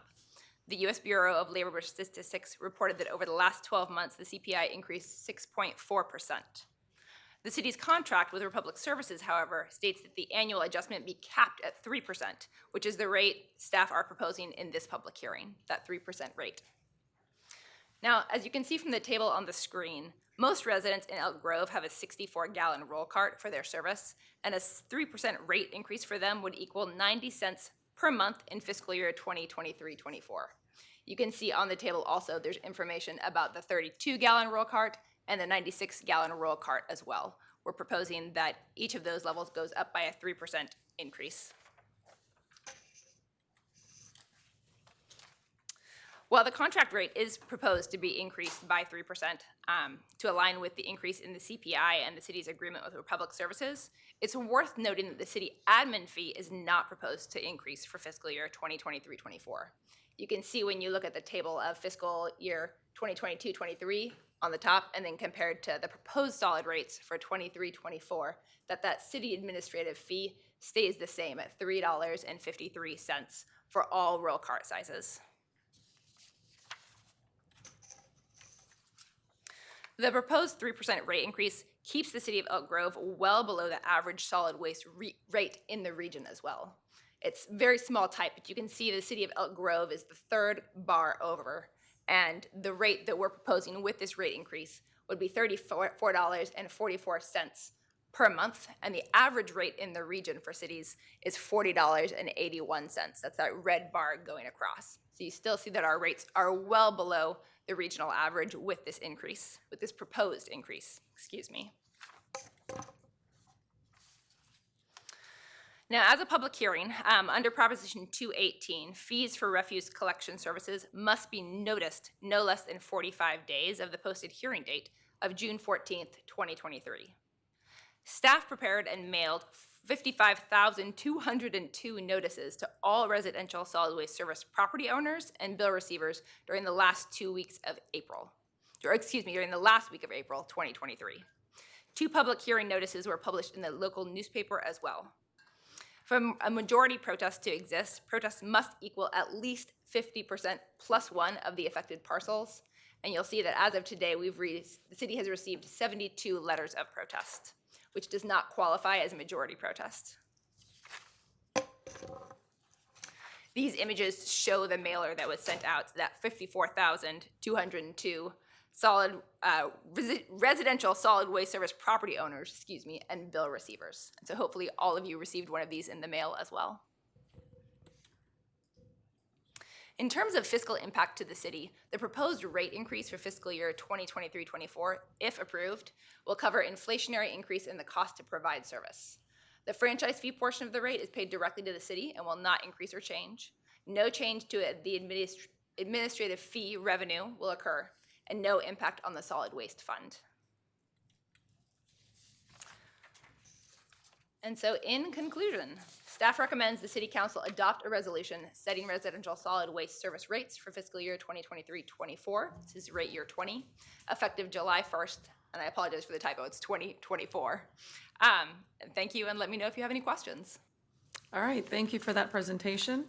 At this time, I will declare that the public hearing is now open and open up the public comment opportunity. Mr. Graham, you are signed up to speak.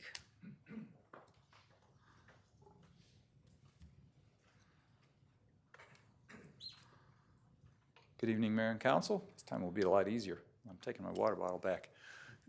I don't have any objection to the rate increase, but I have this question, and we many of us, sort our recyclables. You all probably do it too, right? And we have a special bin for it. It's blue, and it's every other week. And I've always wondered how the city really knows where those mixed recyclables are going.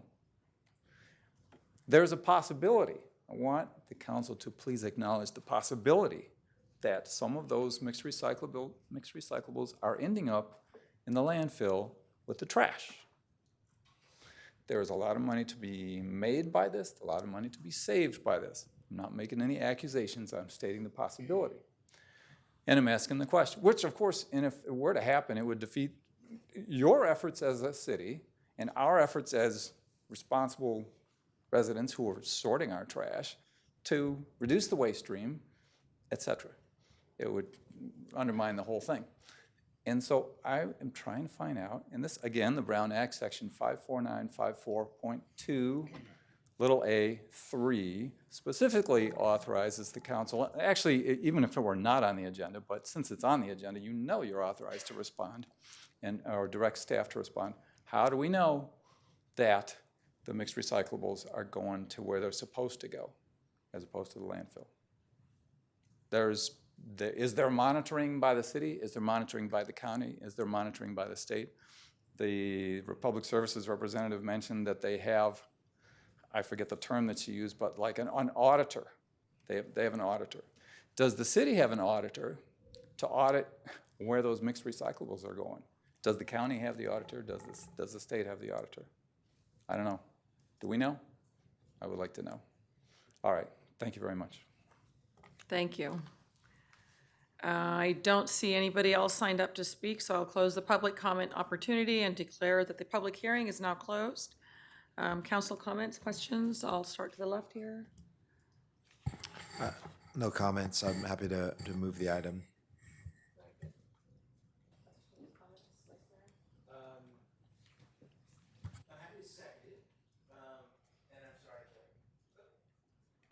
Forgot to push the green light. I'm happy to second it, but I do have a question, and I apologize to you. I can't see it. Miss Taylor? Yes. Could you do me a favor? Is there any type of certification, or is there any sort of process that that they go through relative to making certain that waste does not go back into the landfill, or that waste is disposed properly? Can you Are hear you me? fami- Yes, in the franchise agreement with Republic Services, there are details to make sure that different waste streams are handled properly, looking at contamination and trying to make sure our waste streams are as clean as possible to promote resource conservation, recycling, correct processing of organics is incredibly important. And it's something I'm very excited about as I bring my background in resource conservation and recycling to the team as well. But Right. yes, there are specific details in the contract with Republic Mm-hmm. about how we'll go about measuring and ensuring that materials are properly recycled. The materials they collect, not the materials that we are putting in the bins, but what they are, how they are disposing it after it leaves our. Go ahead. Yes, I believe I understand your question. Right. Unfortunately, one of the biggest sources of contamination is when people, residents, accidentally mix materials or do something sometimes we call in the industry wish cycling. When you wish things would be recycled and composted and put garbage in the wrong bins. And as a result, the entire load has to be disposed of as garbage because there's too much contamination. Does that address your question? It does. I'm just curious if there's any state auditing or any compliance measures that they have to go through. That's a great question. I'm going to throw that over to our Yeah, so Public Works one thing I'll point out is Anna in her presentation this evening mentioned something called the diversion rate. And that's something that's monitored very closely by the state as well as us and Republic Services. So we always try to target, 100% diversion would mean that we're taking materials out of the landfill and we're putting them in their proper place recycling. But as Kim mentioned, once things become contaminated, it's very difficult and or impossible to bring them to the proper place. Anna also mentioned sweeping the sorting facility warehouse, which is disgusting. I've been there myself. I encourage Mr. Graham to ask Republic for a tour of the sorting facility, and you all can bring your nose plugs because it's not a very pleasant place. It smells awful.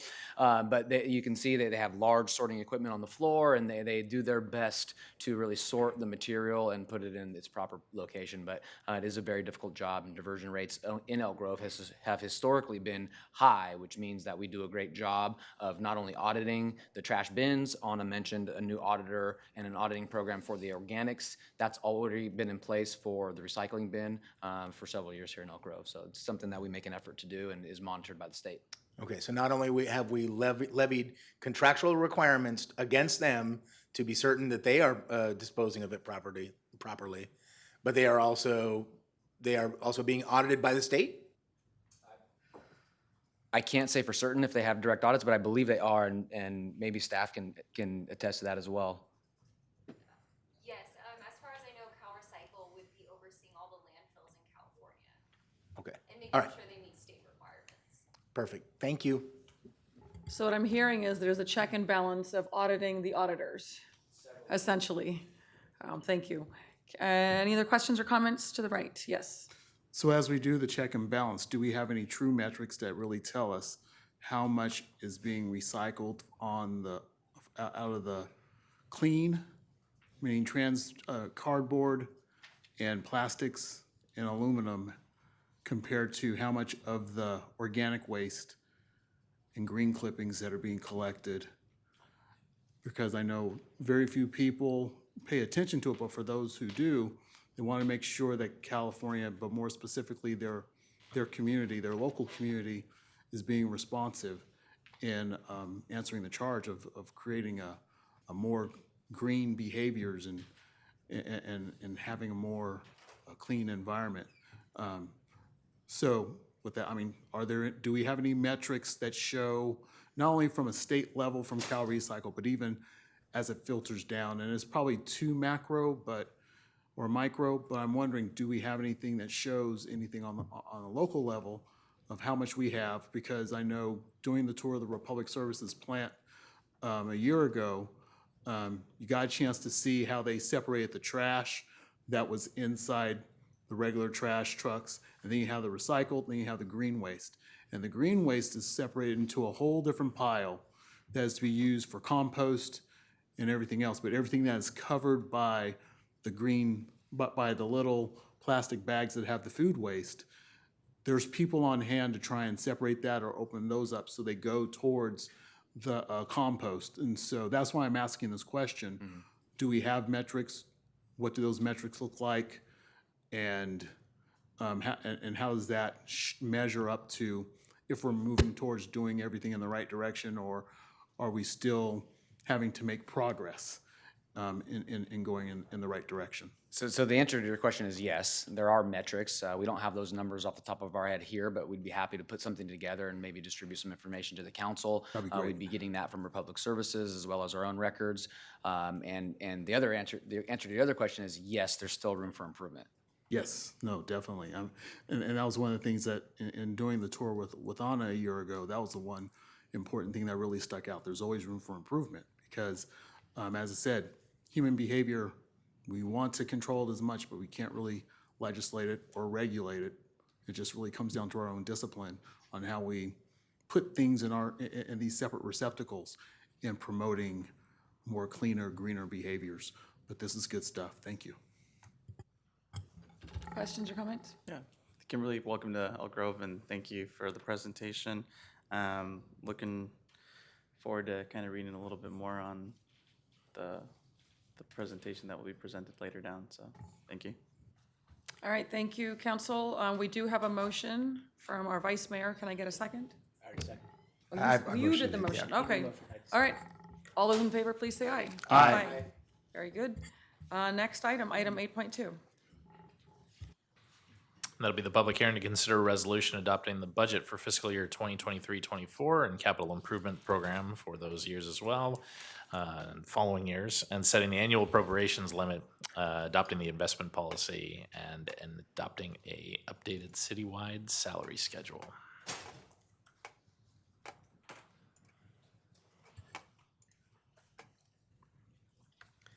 All right. Greetings, Mayor, Vice Mayor Spies, council members. I am Shane Ryan, your budget manager.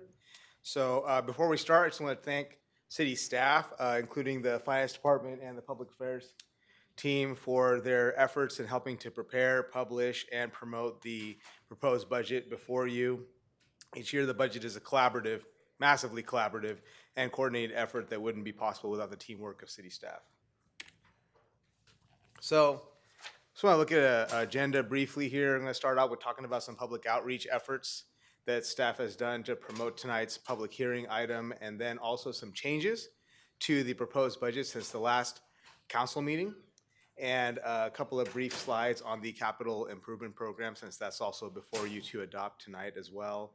And then a couple of slides on Measure E, since that is a significant piece of the new budget starting in July. And then slides on the general fund, of course, and ending with some long-term plans, long-range plans for several of our major funds. And then concluding with you folks, council actions and direction.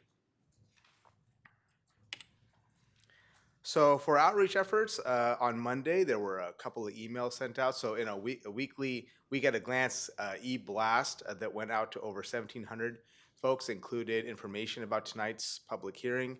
And also, there is a budget listserv that the city does have with about over 600 folks on it. And so an email also went out on Monday to those folks, informing them about tonight's hearing and links to the budget document and even to the presentation that our city manager did in the last council meeting. There was also a couple of social media posts, Facebook posts that reached 228 people, and a Nextdoor post as well. These were both yesterday. That Nextdoor post reached over 600 folks. And there was an article published in the Elk Grove Citizen on June 2nd that was more based on the presentation given at the last council meeting for the proposed budget. And if council does consider a resolution and adopt the resolution tonight, then there may be a press release tomorrow, actually, about the budget. So then looking at some changes from the last council meeting, there's been a few. So the proposed budget before you tonight is now $349 million rather than a little over $348 million with a $600,000 change. So there's $50,000 that was added to the general fund within the city council budget, actually going from $10,000 per council member for a discretionary budget and now going to $20,000, which all of you remember. And then there's $500,000 added to the general fund to factor in some additional impacts from anticipated compensation increases for staff. And then $50,000 for the Laguna Ridge Community Facilities District Maintenance Fund to budget for some anticipated increases in costs at District 56. So with that, let's dive into the budget. Starting with the CIP, the total plan appropriations over the 5-year window is over $262 million, with 72% of that, of all projects being funded, and then 28% are unfunded, with the unfunded portion primarily in the potential grants category. And you can find a version of this chart on page 13 of the CIP. And so this is a list of some of the major projects that are talked about in the 5-year plan, including the Laguna Creek Interregional Trail projects, Mendez Park, Elk Grove Boulevard, library improvements, Old Town Streetscape, Camera Road, and then the citywide traffic signal enhancement and congestion relief project, and a few others. And then reiterating some of the excitement from the last council meeting, talking about Measure E. So before you is a funding breakdown of anticipated first-year Measure E revenue on this and the spending of that revenue, with fire and park and rec services going to the Cosumnes Community Services District. And then specifically on the city side of the spending, the anticipated over $11 million in spending for next year's budget. Majority being on reducing crime and addressing homelessness. That's over 50% of the projected spending just for the city side of Measure E. And then moving over to the general fund. So for FY24, the general fund maintains and enhances the city service levels, is structurally balanced, and is sustainable, as I'll talk about further in the 5-year forecast, and provides funding for council priority projects and continues to increase reserves per the city's reserve policy. So for general fund, let's start with revenues. The chart before you exhibits historical growth over the last several years, except for next year, actually. There's a 6.5% decline in total revenues expected for next year. However, that is mostly due to one-time revenues that were received this fiscal year in a couple of categories. First, the program revenue category. There was $2.5 million in one-time transfers in from the risk management fund. So that's moving money from another city fund into the general fund, returning prior year unspent budget savings in risk management and overcharged amounts in prior year internal services fund allocation plans. And also there was $600,000 from the Great Plates program from a couple of years back that we were still owed reimbursement, and that was received this fiscal year as well. Another large source of revenue that is considered one time for this fiscal year is from the police services CFDs, or community facilities districts. So there was a one-time drawdown attempt of reserves in the 2 police services CFDs that we have. But those CFDs, the funding stream of that is to go directly to the general fund. So a drawdown attempt on those 2 CFDs will directly result in more revenue in the general fund. So that happened in the amount of about $4 million additional this year. So all the other revenue sources, the major ones, are staying flat or increasing next year. That's the projection. And so although revenue looks like it's declining from 23 to 24, 24 revenues are actually projected to be pretty close to the 22 actuals. So flat 2 years prior. Now flipping to the expenditure side. So the chart before you shows general fund spending growing historically over time up until next year, where there's a 6.3% decline assumed in spending. So although compensation costs, right, are expected to increase every year, and next year we're expecting by over $6 million in compensation increases. We're adding 4 new positions, some of which were mentioned earlier at the animal shelter, and then a presumption of nearly full staffing next year as well, and then impacts from negotiated compensation agreements. However, this fiscal year included some significant one-time expenditures as well. So $7.5 million hitting this fiscal year for paying off our sales tax sharing agreement with the Ridge, Elk Grove East. And that's reflected in the transfer out category. And then nearly $3 million in one-time transfer outs to the Capital Reserve Fund via previous council actions that you folks approved. And then about $500,000 in one-time strategic planning, innovation, project funding, which was mainly rollover from the prior year. So the netting of these major shifts year to year, the $6 million increase, right, for this year or next year, and then $11 million decrease results in an overall decrease in spending of over $5 million next year. Then looking, going from the history to the future, next 5 years. Specifically wanted to focus on 3 revenue sources: property tax and sales tax and property tax in lieu of vehicle license fees. I call them the big 3 because they make up over 75% of the general fund's total revenues, so I like to call them that. The overall outlook of the general fund in the outer years weighs heavily on the assumptions about the big 3. So given trends and economic indicators, our city's sales tax consultants project steady growth in sales tax over the 5-year period, averaging about 3% annually. And property tax and property taxes in lieu of vehicle license fees are projected to grow by 4 to 5% starting at FY25 throughout the 5-year period. Any increases in property values, new construction from development projects, and supplementary property taxes from real estate sales when the market is doing well drive growth in property tax. And then this big guy, this big table before you is the general fund 5-year forecast based on the version that is found in the transmittal letter of the budget. That's that first section when you open the budget book. So I realize there's a lot of numbers in front of you in this table to digest, but the bolded rows toward the bottom show a story of growing reserves over time, over the 5-year period. Both the Opportunity Reserve and the Reserve for Economic Uncertainty are projected to meet their target levels of 5% and 25%. Respectively, for all the years in the forecast, which implies transfers to the Capital and Economic Development Reserves as well in all 5 years, and those are boxed in a couple of rows up in the middle of the table. So this plan, although looking great as far as reserve growth, actually withstands some key spending assumptions in this 5-year period, such as several new sworn and non-sworn positions being added to the general fund on an annual basis, and future impacts from the current negotiated compensation agreements, the continued practice of sending out the recycling and waste franchise fee revenue over to the Capital Reserve Fund every year, and additional payments toward the CalPERS unfunded liabilities as well. So that, with that, my conclusion on the general fund has come. So are there any questions so far? My halfway point? No? Okay. Then looking at some other major funds other than general fund, especially transportation and maintenance funds. So for gas tax, modest revenue growth will help fund the continued conversion of contracted positions to city positions over time, and capital projects such as Old Town Streetscape Phase 2, the citywide traffic signal enhancement and congestion relief project, and more sidewalk infills.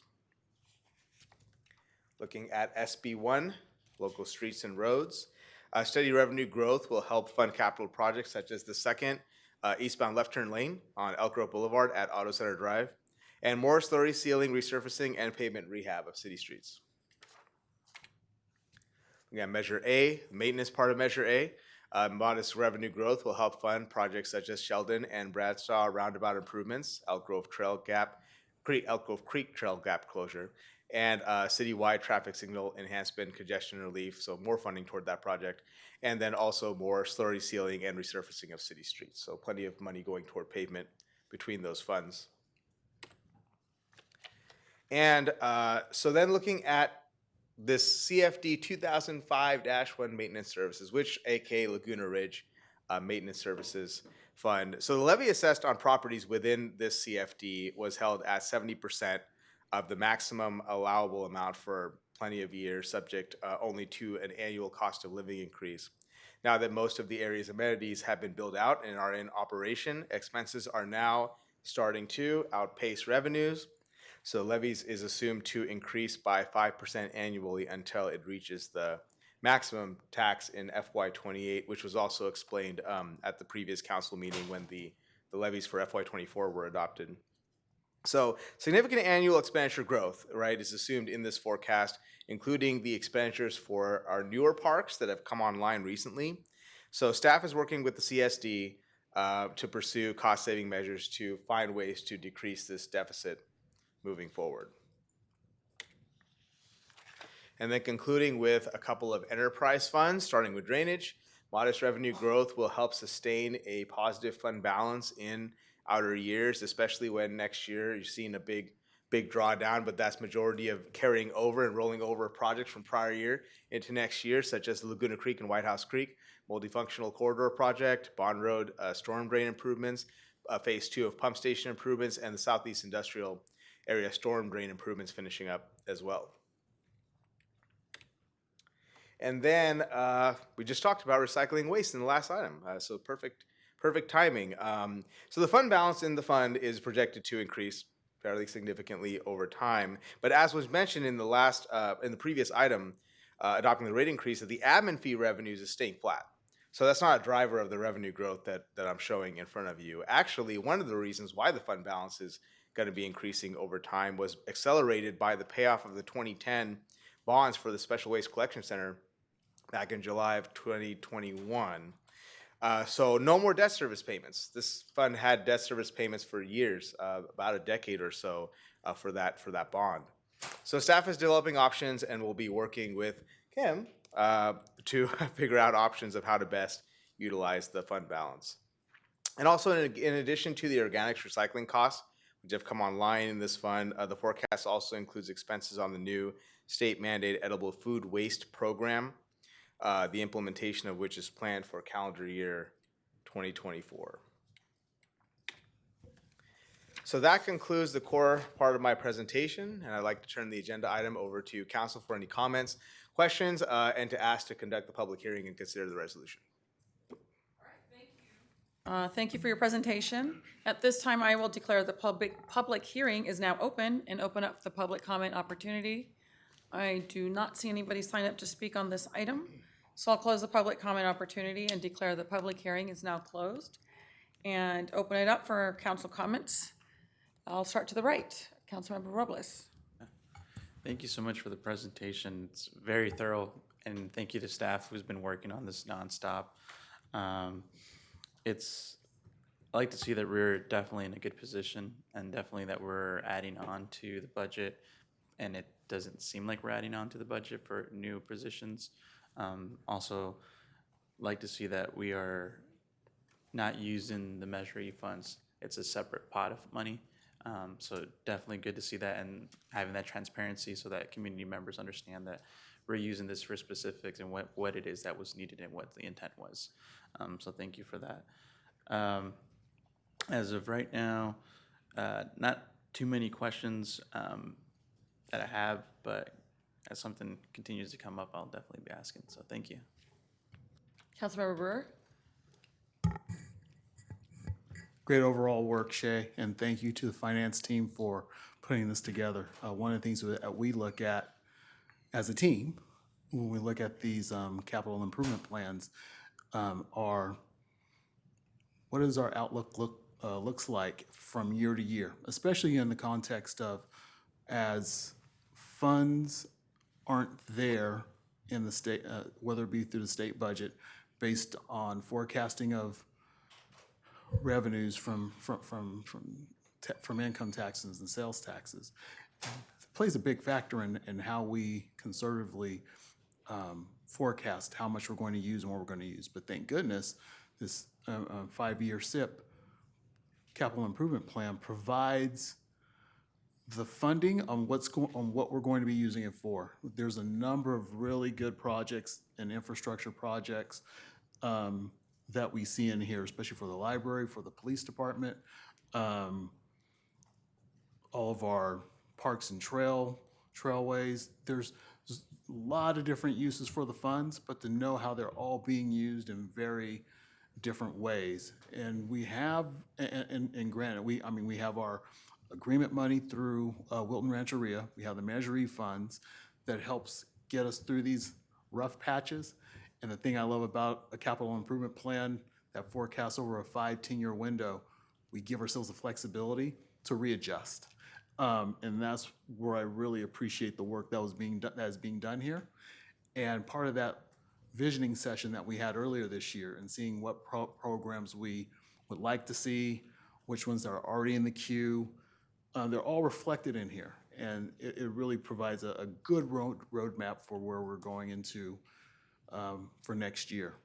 Because as you stated, we're going to be 6% roughly short on revenues, but we're also going to be 6% short on expenditures, and that helps us balance and see things out. So this, like I said, very, very balanced, very sound, and thank you. I did have a question, just remembered actually as you were speaking. As the revenue sources, the property taxes, because I know that when I was kind of going in the community, a lot of it was we're paying a lot of money in property taxes. Can you clarify a little bit how it's collected and how, if not going too much in depth, but how the mechanisms is that we as a city collect the property taxes and how it helps out? Or is that a loaded question? No, well, so the property taxes in a nutshell. So there's the 1%, we call it ad valorem. So that is 1% of your assessed value. That is the traditional base property tax that goes to the general fund. So when I talk about property taxes in the general fund and the revenue growing over time, when I talk about growth in construction and real estate assessments, so that has a direct impact to that 1% of assessment value. Obviously, the new home gets built and that's priced at the market value, right? And it's assessed at that value by the county. That's going to add to that revenue. Okay. And so, yes, that could be depending on the market, that could be a very high amount. Yes, absolutely. But then on top of that, if you live in particular parts of the city, right, within a community facilities district, you're going to have additional levies, or an assessment district like a street maintenance, lighting, landscape. And then it's not just the city, right? We also have the CSD. They have also additional levies as well. And this will be presented in the flyer that's coming out this summer. We actually have a little graphic that shows the Elk Grove residents when they pay property tax, the different buckets, different agencies that amount goes to, just that 1% ad valorem based. We're only getting the city of Elk Grove only gets a very small fraction of that ad valorem. And then yes, so if you live in an area where you have a community facilities district levies, and you have street district and lighting district levies on top of that, you pay more. Okay. Yeah. So yes. Thank you. Yeah, I definitely had it written down. I just forgot to ask, but that's one of the questions that continues to come up within the community. So good job. Thank you. Councilmember Suen? Thank you, Mayor. Yeah, I'm going to echo the sentiments of my colleagues, Shay, Matt, your teams put together. There's a lot of work that goes into this report, and really appreciate the information that you shared, and sharing it in a digestible way for all our residents as well. I think folks appreciate to see where the money's going, where it's coming from, and to that end, I'm very pleased and proud that we are in the fiscal shape that we're in. I think this we're truly set up for it to be sustainable. We've got the means to execute, providing amenities for our residents, things that will maintain or improve our quality of life, and allow us to make strategic plays. The things like paying off things early, the Costco payback deal is another one. Strategic acquisitions we're able to do. There's so many opportunities being in this fiscal position that are afforded to us because of this. And so I just want to commend all the staff and then this council and previous ones for the frugalness in what we've maintained since the city's incorporation that's allowed us to be in this position. And I say that to not only reflect and commend, but also for in the future, anybody beyond us, please keep that in mind, and what this city can continue to do if we continue to make these good decisions. So I'm just very pleased, and I just wanted to say that there's a lot of capital projects in here that I'm really excited to see go forward. But one that really stands out to me is that connection to I-5 from Camera Road. That will really be a huge milestone for the city and this region when that happens. And I know we've got environmental work to do before we can actually put shovels in the ground, but we are inching closer and closer, and it's going to be a great day when that connection is made to I-5. So thank you. Thank you, Vice Mayor Spies. Okay, thank you, Madam Mayor.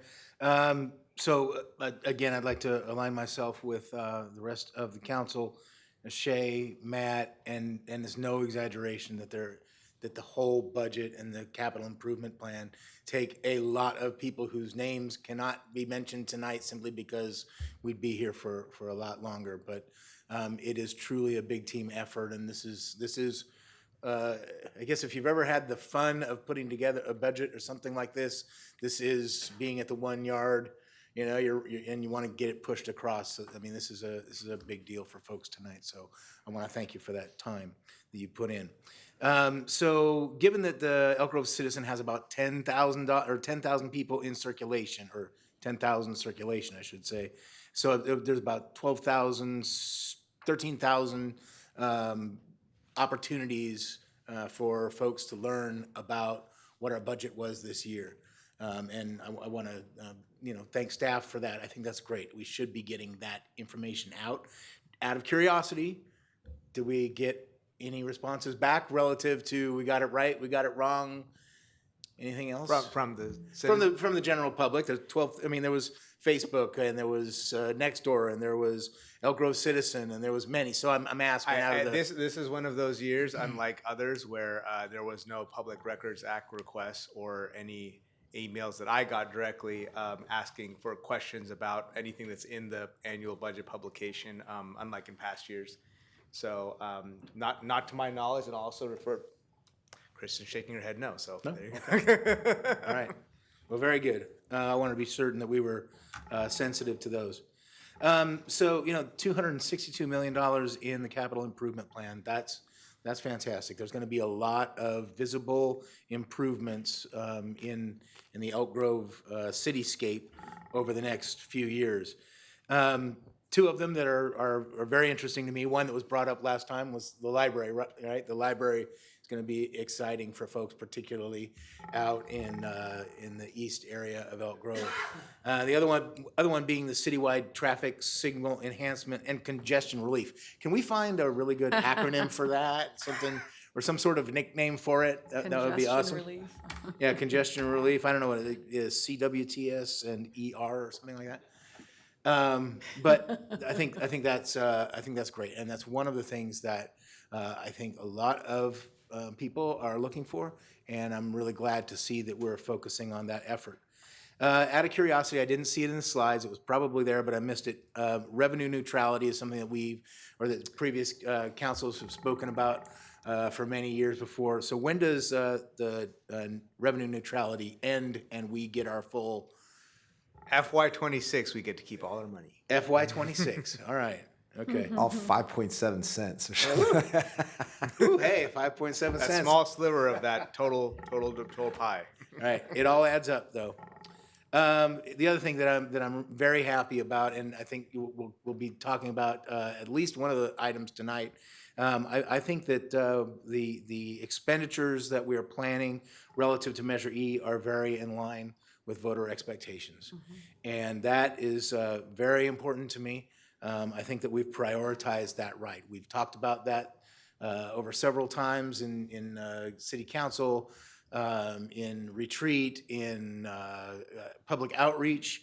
And I think that there are going to be improvements that are going to be very visible and really address quality of life issues that make Elk Grove, or continue to make Elk Grove a fantastic place to live. Now, one thing I'm sure that everybody's going to go and do this when I suggest it to them, but I encourage people to go and download the budget. Now, I know it's a big document. I'm not going to send it to you printed, right? But just do some skimming, because there are a lot of projects in there that we can't talk about tonight only because of time. Because I think we could spend 8 hours easily going over each and every one of those. There are small projects to big projects, and again, some things as what might be, you know, not very interesting to people, litter, right? That's for me, it's important, but litter to, again, you know, trail crossings and all kinds of good things. And I think as Councilmember Suen suggested, we should be very proud. Past councils have done very well. Our council is doing very well in terms of making sure that we're spending things in the right places. And staff is certainly the ones who the rubber meets the road and make that happen. So with that, I want to say thank you very much. I appreciate it to all of the city team and of course the finance team. And with that, I'd be happy to move the item. Very good. Second. Thank you. Excellent presentation. Thank you to staff for putting this document in place. Like my colleagues have stated, very proud of this, a balanced $349 million budget and capital improvement plan. Very, very remarkable. I'm also proud that we are preparing for uncertainty as part of our fiscal responsibility for the future. And the 25%, that the city will maintain a 25% reserve to assist with navigating future economic uncertainty and cash flow needs. That again shows that fiscal responsibility, so I'm very proud of that. The outreach efforts, I think what you were referring to, Vice Mayor, was an article, if I'm not mistaken, not so much the city requesting feedback. There was an Or was it- article published in the Citizen on Yeah. June 2nd. But I do sometimes get direct emails from some citizens because my contact information is out there in the social media Sure. posts and even in the weekly email blast. And this just happens to be one of those years where I didn't have any emails or anything or any phone calls. And we certainly would too, as well. Yeah, yeah. But, you know, I think we did a good job with outreach efforts. I think, you know, for next year, there's things we can do more of. And that is, you know, actually seeking direct feedback with an intentional ad in the Citizen so that it does go out to those 12,000. Because as you read the article really covered some of our comments in the presentation, but I'm not sure that it was inviting in terms of soliciting feedback. So if we can create more opportunities for feedback, our number of our boards and commissions, just, you know, sending them links so that they're aware of it. I'm sure, you know, they're aware, but just expanding opportunities. Because at the end of the day, you know, what I know is that our budget does reflect our council's and our community's priorities, but the more communities that are engaged and involved in outlining the priorities with us, as we have on, you know, with Measure E, just, you know, things like that. So what I would, you know, I think you did a great job. I would just add more outreach so that we have more opportunities, so we can truly say that, you know, this budget reflects our community's values. And it's great that we've gotten some feedback, but, you know, it's always the more the better, the more the better. So thank you for that. You know, in looking through the budget, seeing the new positions that are going to be funded and the programs as it addresses homelessness, as it addresses mental health access and improvements, affordable housing on our 2 city-owned sites, our library, the Laguna Creek Interregional Trail improvements, traffic congestion mitigation. So many great programs, economic development, so many others that real proud of, that our community, our residents will feel and see things that impact their daily life. So congratulations to everyone that was involved in developing this budget. I do have a motion and a second, so I will go ahead and look for that vote. So we have a motion and a second. All those in favor, please say aye. Aye. Thank you, and thank you, sir. All right, thank you all. All right. Did you need a break? Oh, okay. All right, so we will, continuing on, we will move on to item 9.1. And that is to consider a resolution authorizing the city manager to execute an agreement with the Sacramento County District Attorney's Office for a community prosecution program. Hello. Good evening, Council. My name is Dan Templeton. I'm the lieutenant over the Community Resources Bureau, which currently houses our traffic unit, our Providence Orta Police Unit, also known as POP, which houses our homeless outreach team, as well as we house our VIPs, our volunteers and police services.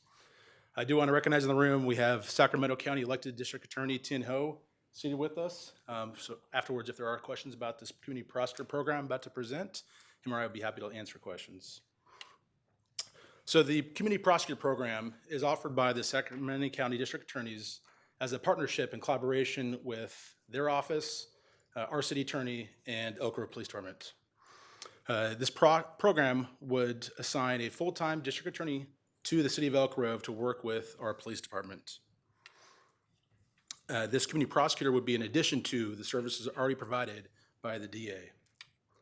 So some of the duties that this prosecutor would take on in the city is monitoring and filing of prosecution and significant cases that we face in Elk Grove, and specifically focused on quality of life concerns. These are commonly misdemeanors that may not normally be prosecuted. The reason they may not normally be prosecuted is sometimes district attorneys faced with resource challenges such as other government agencies. Just like we prioritize calls for service, he has to prioritize where he spends his resources, and sometimes the misdemeanors don't get the attention maybe we want. So this program would help bridge that gap. Also, part of the program would be vertical prosecution, which means that the in-house DA could potentially file the case, attend the arraignment, handle any motions, as well as go to jury trial, which streamlines one district attorney through the whole case versus sometimes it does bounce around to different DAs based on the case and workload. And one of the core programs that they offer is called the CORE program, the Chronic Offender Rehabilitation Effort. This program really focuses on those who we encounter frequently in the city of Elk Grove and that are typically of the misdemeanor level, and they have a program where to break that cycle of what's causing this offending. Is it mental health or substance abuse? And then what, through the prosecution resources, can we convince someone or assist them in getting into either assisted living or a rehabilitation program to break that cycle? This would be a collaboration with city and PD staff to specifically address all quality of life issues, specifically, as I mentioned, substance abuse and addiction. They look at loitering and trespassing, theft, vandalism, any chronic nuisance properties in the city of Elk Grove, and other community public safety concerns such as homelessness. So they look at those really problems that are affecting our community and our members that I get on a daily concern basis that come through our office that we could spend more time and resources on to help combat that. And this would be an embedded resource within the police department. This DA would work in our office with the officers and have immediate access to talk to the officers and vice versa, where they can come and get some resource and guidance from them. The community prosecutor would enhance our current juvenile diversion program that our Problem Order Policing Unit runs. They could work hand in hand with our POP officer to figure out with each case what's the best method to prevent the youth from rehabilitating or from committing crimes again, or to get them out of the criminal justice system and onto a better path. Then lastly, there'd be an instant resource for any criminal investigations we have questions on. There'd be an instant resource for our detectives to write arrest warrants and search warrants. Currently, our detectives or officers must head down to Sacramento to meet face-to-face with the DA, and they're very busy down there. This would be someone we could walk down the hall to, have that relationship, that interaction, and get an instant response and instant guidance that we can work off of and moving forward on cases. One of the duties of the community prosecutor would be community outreach, and specifically in our contract would request at least 12 meetings almost monthly, where they're out in the community meeting with any organizations, HOAs, neighborhoods, businesses, to really understand what their challenges that they're facing and how they can assist with the challenges. And then we'd work with our department to distribute surveys. So if we're having a problem area of a nuisance occurring, they would survey that community with us to identify what exactly is occurring and then collaboratively, we work together to address that problem.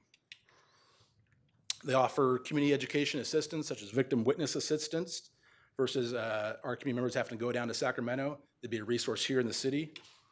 They'd offer landlord training, a Business Watch crime prevention program, mediation, and proactive outreach and awareness for youth, focused on either gun violence, internet and social media awareness, substance abuse, specifically fentanyl, and the DA Youth Academy. These are all programs they offer to our youth in the schools and through other youth outreach organizations to educate our youth and parents on these concerns.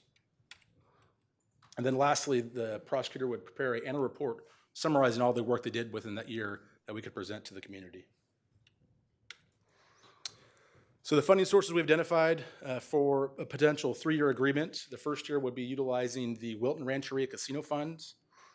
And then the second and third year, as we mentioned in the budget, was Measure E options to fund this position. We're requesting a maximum of $358,000 per year and $1,074,000 for a 3-year term, and this covers strictly the actual employment costs. There's no additional cost beyond that than whatever the salary is of this district attorney. So it is staff recommendation to adopt a resolution to execute an agreement with the Sacramento County District Attorney's Office for this community prosecutor program. There's an option to continue with existing services, but again, staff recommendation is to move forward. With that, if there's any questions from the council for myself or the district attorney, we'd be happy to answer them. Thank you, sir. I'd like to call up our district attorney, Tan Ho, to provide some additional comments. First of all, thank you so much for the opportunity to be here. I don't get the opportunity to come to city council very much, but it is a true reflection of democracy in terms of community engagement, and I applaud and commend those that are here from the public. You know, true leadership isn't about a title or a position, but it's about standing up, stepping forward and taking action that ensures we have a vibrant community, one that values public safety. And your actions in regards to this reflect that value on public safety. I do want to note that last year we charged over 11,000 misdemeanor cases. People don't realize that. We prosecuted over 11,000 misdemeanor cases throughout the county. But with the focus of a community prosecutor here, we are then able to add on additional resources, additional services that are tailored to your community. And I do want to thank a few people. I want to thank the consistent and persistent efforts of Chief Bobby Davis and his staff. I want to thank the city attorney, Jonathan Hobbs. I want to thank Madame Mayor, along with our Vice Mayor, Kevin Spees, our council member, Darren Suen, Rod Brewer, Sergio Robles, really for focusing and developing a program and an MOU here that I think will serve the community, not only when it comes to accountability, but when it also comes to prevention and intervention with the youth programs and the diversion program, which I believe in. And I think Elk Grove is a great model in terms of flexibility and efficiency in terms of acting and moving forward. And I'll open it up for any questions that you may have. All right, before we go to any questions we might have, I will open up the public comment opportunity. I don't see anybody signed up. I'll close the public comment opportunity and now open it for questions or comments from colleagues. I'll start to the left this time. Councilmember Suen. Thank you, Mayor, and thank you for being here, District Attorney Ho. Just a general question, whether it's yourself or Lieutenant Templeton. Intuitively, to me, having an additional prosecutor focusing on these accountability, potential accountability issues, it would seem like a further deterrent, because if the perpetrators know, potential perpetrators know that they will be prosecuted, that would serve as a further deterrent. And would you agree that with that sentiment? Absolutely. Okay. So for example, you have retail theft. Retail theft is a huge issue within Sacramento County. We are 10th in the entire state in retail theft. And if you look at even the city of Sacramento itself, we have stores such as Walgreens that will no longer have a store there. We look at what's happening in San Francisco with the mall, the businesses that are leaving there. When we have crime that's committed in the county, My agency, my office is dedicated to making sure there's accountability and prosecution. But we now hopefully will have a community prosecutor in the city of Elk Grove that will be quickly responding to these issues and identifying them and working hand in hand with law enforcement as a deterrence. Don't come to Elk Grove and commit crime. Beautiful. Thank you very much. Vice Mayor Spies? So District Attorney Ho, thank you very much for being here, and thanks for spending an evening to come down here and hang out with us. Always. I love coming down to Elk Grove. Coming up Awesome. to Elk Grove. Let me use the word up to Elk Grove. Fantastic. So thanks for meeting with the mayor and I and Chief Davis and some others a couple months ago. And because in the beginning I did have some reservations at first, right? Because I thought, well, wait a minute, we're paying for this, right? But one of the things that you told me was that, look, there are simply a large number of cases and a very finite group of people who can take this through the process, right?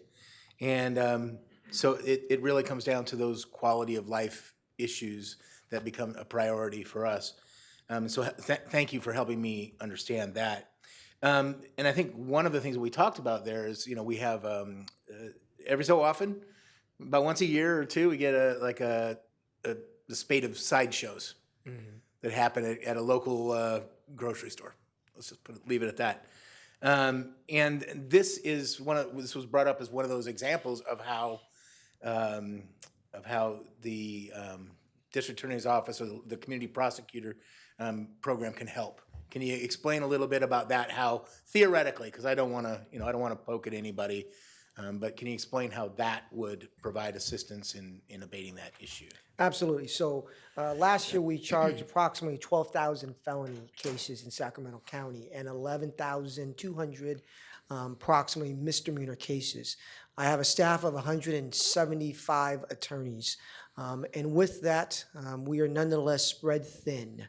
But the idea here is when you have sideshows, and that affects public safety, quality of life, you're going to have a community prosecutor that's specifically here working on law enforcement, identifying perhaps proactively when those things are happening and being engaged so that we try to prevent that from happening. And if it does happen, we will be there working with law enforcement to make sure that those individuals who engage in criminal activity are held accountable. So we want education, we want prevention, we also want accountability. And so we'll be able to address that.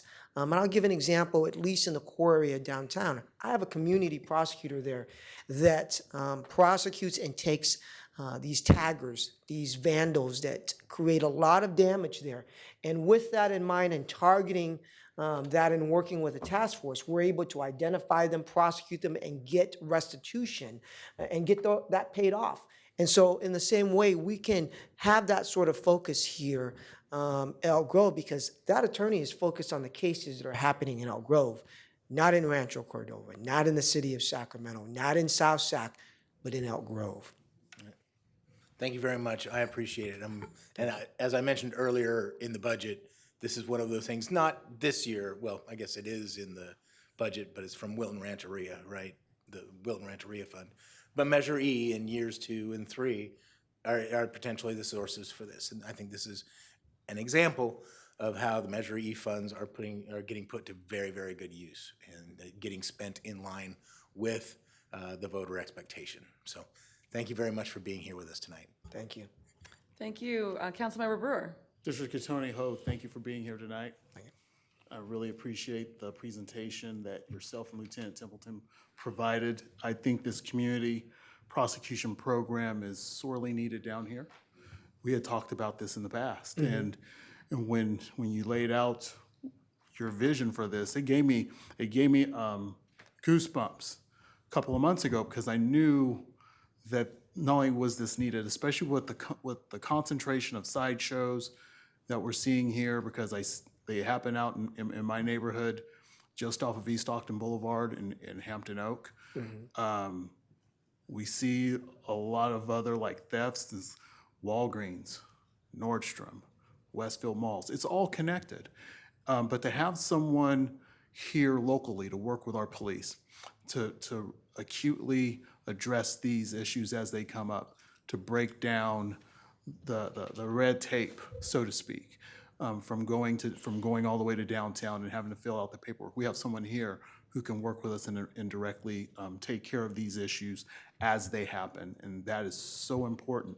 But with that said, I know this is a 3-year pilot program, and I'm looking at the issue from a standpoint of, will we have some data to show us the success of this program as we look at potential long-term?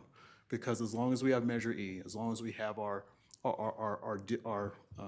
MOU with Wilton Rancheria, it's like from a funding standpoint, it feels like these are good for quality of life, public safety needs. But will we have something that will help us determine the long-term efficacy of this program? Absolutely. So number one, you'll have an annual report. Number two, we keep data as we go along. So we have contract with, for example, the downtown core, we have a contract with the city of Rancho Cordova as well. And so we keep those statistics because we want to make sure that we are being effective and that we are being stewards of taxpayer resources, because that matters to us. It matters to my office to make sure that we are serving the community. So we will definitely keep that in place. And I can tell you that if you talk to perhaps your colleagues and your counterparts in Rancho Cordova, they absolutely love the program. They want it to continue. And I know that Chief Luke out there, I've talked to him many a times, and they love the program. And that's what we are here to do, to serve. When I look at, a vibrant community, and when I look at a city that serves, that is our goal, to do the same for Elk Grove. Thank you so much. Councilmember Robles? Yep.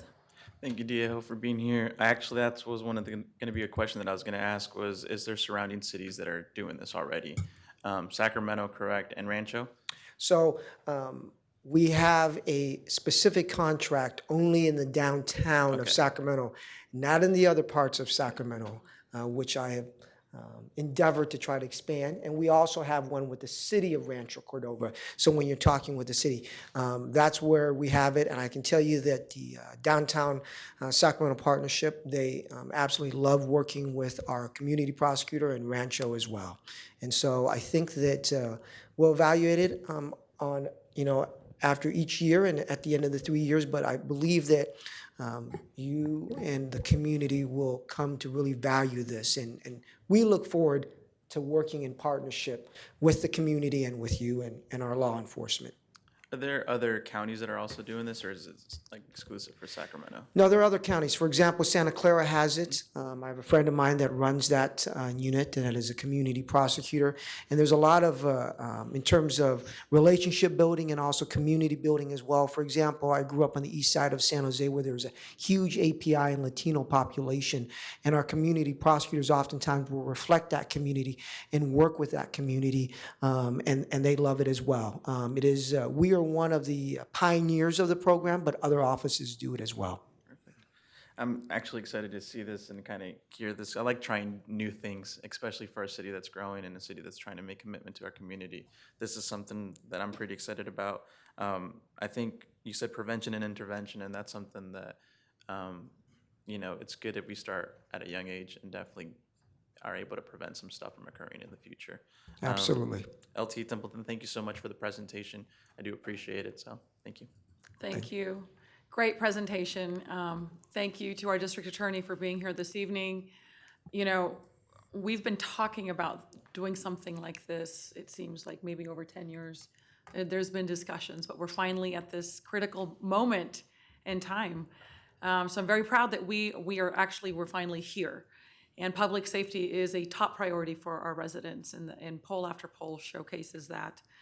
And what we've also seen is your commitment of being a partner with our city. And I know that this was something very passionate for you.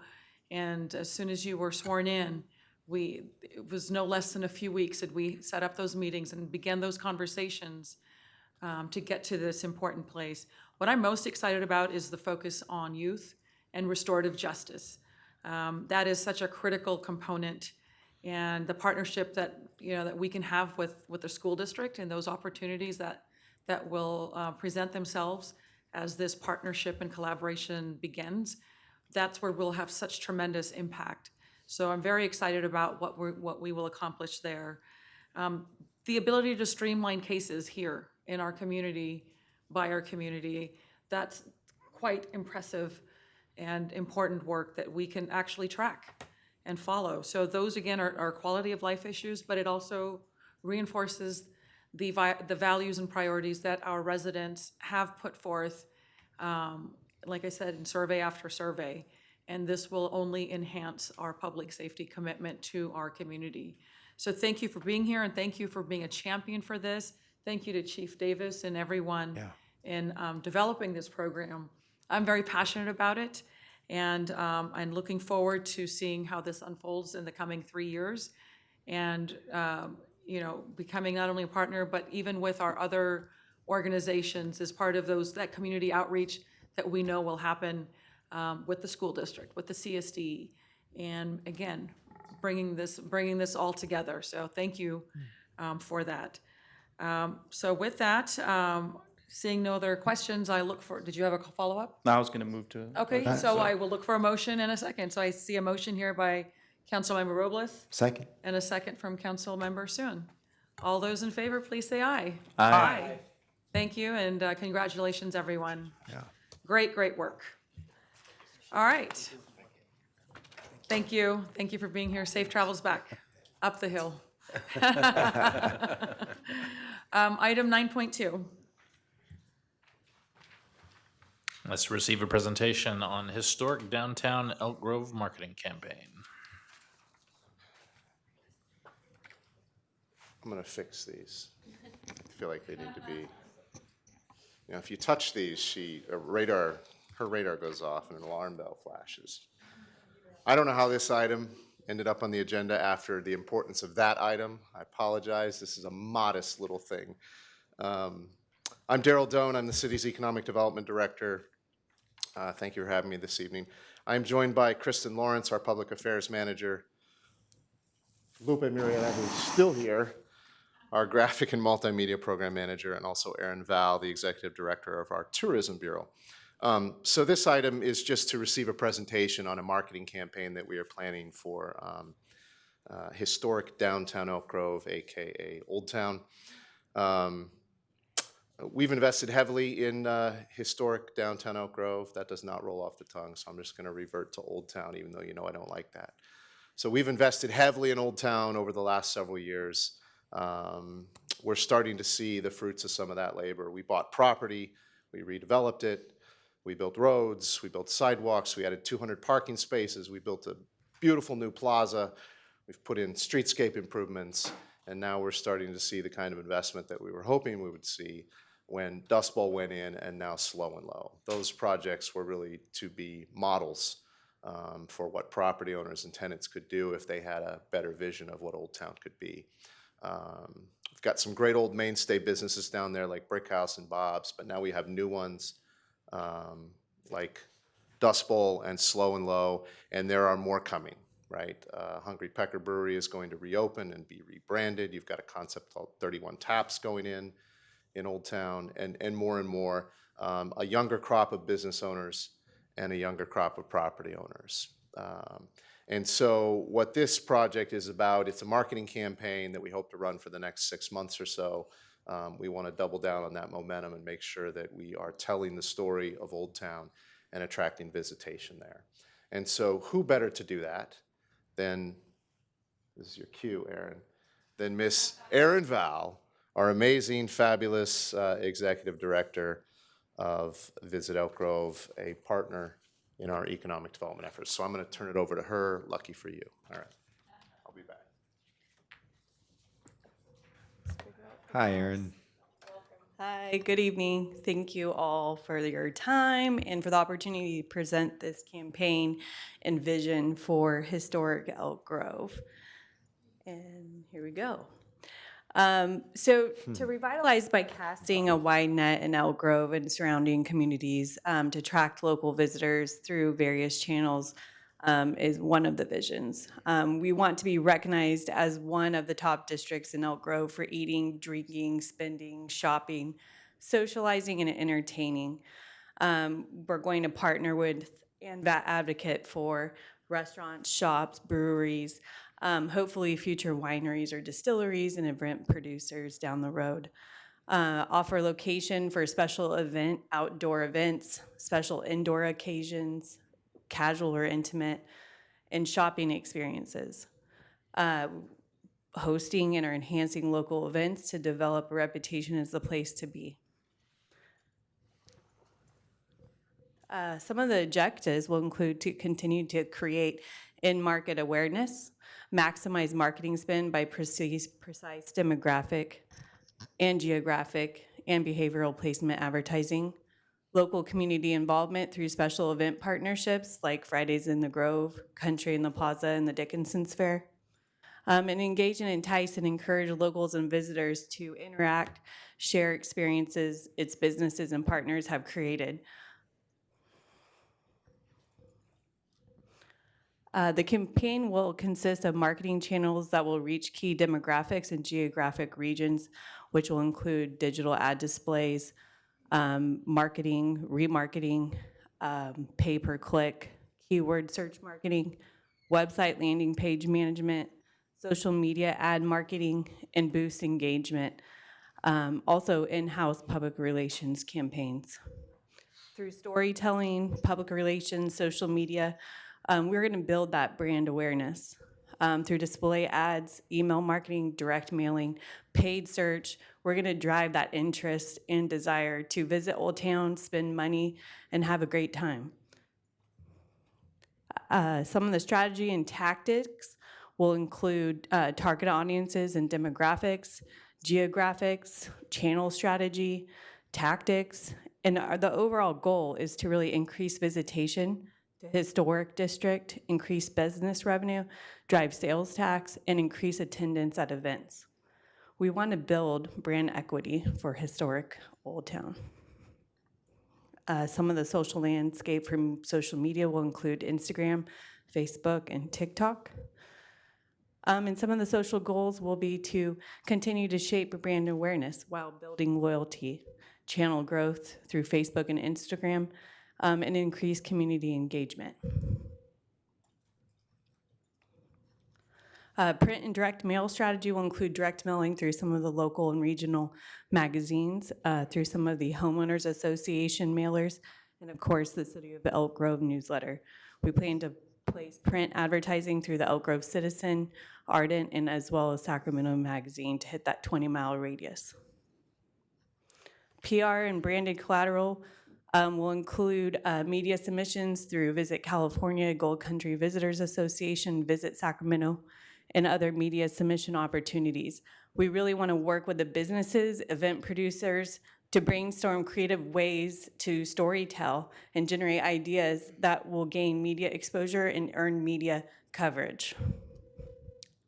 So by building brand awareness, by highlighting things to do, places to eat, and special events, we'll target the following media segments, including local and regional consumer media, travel lifestyle, food, beer, and wine. Our team plans to create a series of stickers to hand out at different markets, special events, and even some of the businesses. So maybe some people will want to collect and get that series for their water bottles, for their sticker boards, or maybe even their skateboards. Promotional items may include a railroad tie bottle opener, water bottles, market produce reusable bags, yard games. We have a number of ideas that will be fun, including some train whistles for the kids. So you're probably wondering, where did the creative inspiration come in the branding? So that's what I want to share with you next. The branding and the creative inspiration did come from the Old Town Foundation. Call it Main Street, call it Old Town, or call it your treasury of history. Whatever name you give it, the special place is the heart of our great city, Elk Grove. So that comes directly from the Old Town Foundation, and we're very excited to share our new concepts and ideas that Lupe pulled together with Kristen, Daryl, and myself. And that is the Main Street Historic Elk Grove, which ties in the water tower, a very important landmark to the Old Town area. So through some of the photography and graphics, we plan to be very inclusive, have images that are savory, youthful, and also that activates, events and shows life in Old Town.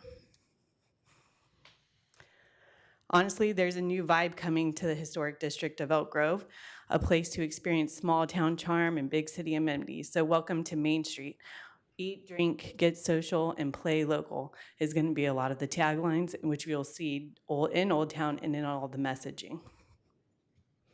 You'll see some banners on the street poles, some wraps around the poles, and some creative graphics throughout the Old Town area. Social media ads will include a little bit of historic black and white photography with a modern look with some color and pop-up color.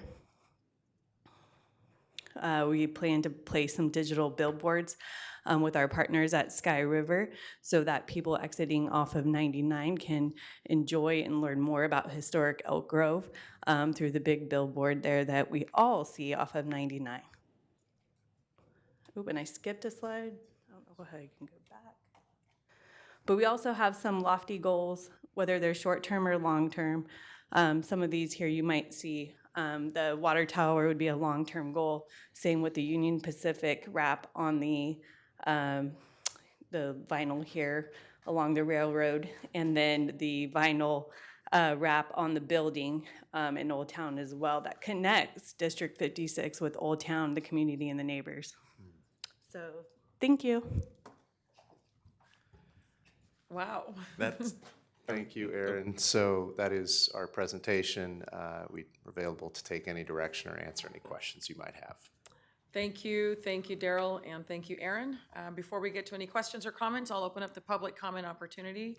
We have 2 people signed up to speak. We'll start with Liz Irons, followed by Juan Fernandez. Hello again. I'm here speaking as an art commissioner.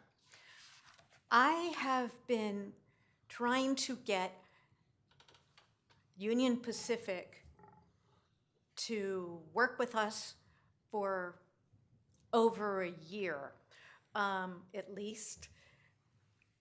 I can attest, and you've seen it before, every time you have a mural or a wraparound on a utility box, you don't get vandalism. It saves you money. And coincidentally, we always ask Public Works, hey, who gets tagged the most? They give us an idea. They're really excited about that. But, I've contacted Dr. Bear's office. I've contacted Congressman Matsui's office. Our commission is fully behind this, and we'll do whatever you think is necessary. Our idea was maybe put a wraparound of the emblems of Union Pacific because it is historic. And coincidentally, the first emblem of Union Pacific in the history I found was an elk. So that ties in our whole community. I mean, it's just going to be really exciting to see this finally come to fruition. If you have any questions, we're happy to answer them. But as a representative that has been working on this for a very long time, I'm really excited about this. Just imagine, it's going to look as beautiful as the Old Town Plaza, and we won't have this eyesore there anymore. Okay? Thank you. Thank you. Next up is Juan Fernandez. Good evening, Madam Mayor, members of the council. My name is Juan Fernandez. I'm a homeowner in Old Town Elk Grove. I drive by the intersection of the trains and Elk Grove Boulevard quite often, and I am often saddened that the view of the beautiful canopy and the shade structure that the city installed is blocked by that Connex railroad container and the associated porta potty and small structures that have graffiti on them from just about the time I moved to Elk Grove. And unfortunately, because it is a congressionally owned, or rather oversight is by Congress, it's very difficult, or it has proven very difficult for the city to even paint over the graffiti. Shane Diller previously worked for hours to get the graffiti painted over. And I know, Rod, you've had recent conversations to try to help with this. And so I am very glad to see the forward progress of continued beautification. The Old Town part of Elk Grove, I'm biased because I live there, is historic and very beautiful. And there are only a few things holding it back from realizing its full potential. I think the graffiti and making that area not an obstruction, but rather a transition to the work and the effort that y'all have put into the Old Town Plaza, Dust Bowl, and Slow and Low will draw more business and more foot traffic, and therefore more retail and interest in our old town. So thank you for your time. All right, thank you. And thank you for your work on our planning commission, Planning Commissioner Fernandez, and you too, Ms. Irons, on our art commission. Thank you, thank you. With that, I will go ahead and close the public comment opportunity and open it up for council comments. Where did I start last time? You started. I can go first. All right. Yeah.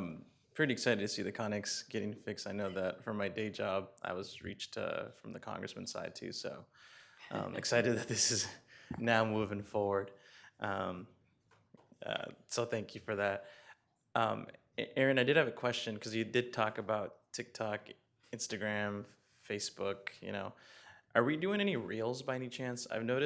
I've seen it that Reels are a really big hit because people will spend time on Instagram, not trying to be on Instagram, but they'll just watch Reels. I'm guilty of that. And I've noticed that has a lot of traction.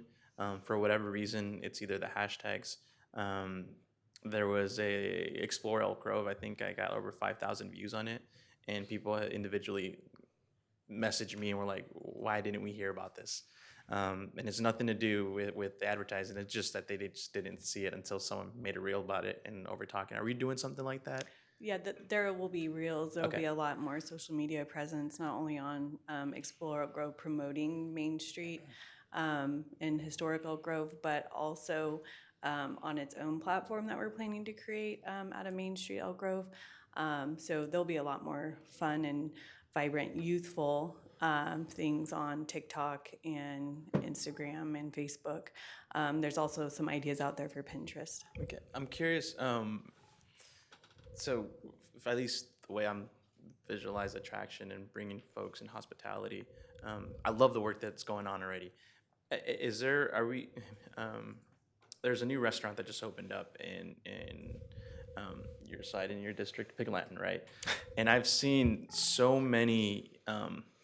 I don't want to call it influencers, but so many people make reels and videos, and there was even an Instagram page I think that has over 1 million views that said this is Sacramento, and I was so tempted on calling them out and being like, this is not Sacramento, this is Elk Grove, right? And you mentioned that we're creating a different vibe in historic or Old Town Elk Grove. I'm curious just to see, are we kind of moving towards that area where we can have, again, I don't want to say influencers, but have certain people come out and like, hey, this is what we're doing here, and it's fun, it's vibrant, it's something that we're going to be, it's going to be growing, and it's going to bring a lot of other businesses and attraction. Right, yeah, and I think fun, vibrant, but also very authentic. Yeah. And working with those business owners and those people that have been here for a long time or that may be new. I've been spending a lot of time with Michael Slow and Low recently for another project. But he has so many ideas and so many youthful ideas that speak to the younger generation, but also some of the older generation too. So I think with the more businesses and opportunities that we can bring into the community and partner with and be, use them as an asset, they're investing in our city. So we need to invest in them and work with them on projects, work with them on social media, and to tell that story and be very authentic. Thank you. I'm super excited, and thank you for the work that you're doing. And Daryl, thank you for the work that you're doing as well. So. Councilmember Suen? Oh, I'm sorry, Councilmember Brewer. So Aaron, I have a quick question because as part of the Main Street campaign, part of it involves not just social media, but also hard media. So when people go to the Century Theater or to that one on the other side of the border on I-5, won't name it, won't call it, would it be good to have a quick quick reel thing that happens there, so when people are at the movie theaters, they see what's going on in the historic district, because not only will it be catchy, we could also, as part of that campaign, work with the business leaders to help reface and reimagine that strip of Elk Grove Boulevard. And on top of that, it's more than just Elk Grove Boulevard / Main Street. You have corridors on Waterman Road and on Elk Grove Florin that are very much a part of that historic district of Old Town, of historic downtown. Is there a campaign to work with those business leaders to help put some muscle into this? Because going down Old Town, we have our breweries, we have our restaurants, we have our wineries when we go all the way down, and then you have the segments out in Sheldon over at McConnell and Bartholomew right there at the corner of Bradshaw and Elk Grove Boulevard. But as we go closer into town, you have a lot of restaurants, original restaurants like Fugia, El Jardín, and on the other side, Red Chopsticks, Old Town Pizza, all the way down to like Bond Road. So is there a way to bring them into the fold to help make this campaign really click? Most definitely, yes. And we plan to include that corridor from Elk Grove Florin to Waterman and even further out to Christopher Sellers. We have relationships with many of these business owners on many levels, from Corks and Caps of Elk Grove to some of the things that we've created with Hollapalooza. So we most definitely plan to work with the OTP team there, with Christopher Seller and the Bartholomew family. Even Enrique, who's planning to open up the brewery in 31 Taps. He's also planning to have some event activation in Old Town later this year as well. So there's many opportunities, and I do like your idea about the movie theater, and our team will take a look at what that looks like and the opportunity there. Yeah, because that, I believe, if I'm not mistaken, that'll capture the demographics that we're also seeking, that also go on the phones and on social media. And more, it's like all the people you had mentioned, and can't forget the Vitos over at Bob's. They're like locked and loaded, and they want to see this happen. And I know Enrique does with 31 Taps and Quatza.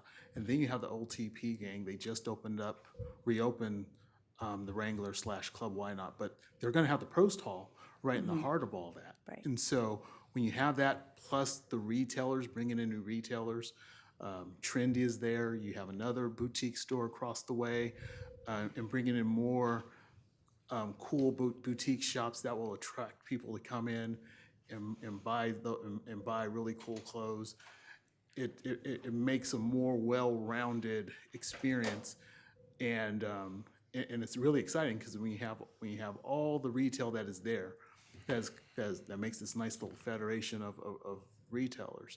It kind of gives us an opportunity to help showcase them, grow them more, and put them right in that sweet spot where they belong, because that will attract more people to come to Elk Grove, to do business here in Elk Grove, open up shops here in Elk Grove that will help drive up revenue. And that's super, super, super attractive. That's what I really like about this program. And the part of, I know people are happy to hear about what we're gonna do with the Connex crate on the railroad tracks. Yes, we do need to continue having those conversations. I've talked to Union Pacific on several occasions, very positive. It's just a matter of us being persistent and working their key contacts, because I believe they will definitely be in favor of it because they're aware that the primer that we have is not sufficient. And especially with what we're trying to do for Elk Grove and Elk Grove, I know they will want to be a part of it and support us every step of the way. But those are all good signs, and I really am excited for where this is going, how it's starting. Really, really, really good stuff. I want to thank you both for bringing this to our attention. If there's anything you need from me, please let me know. Councilmember Suen?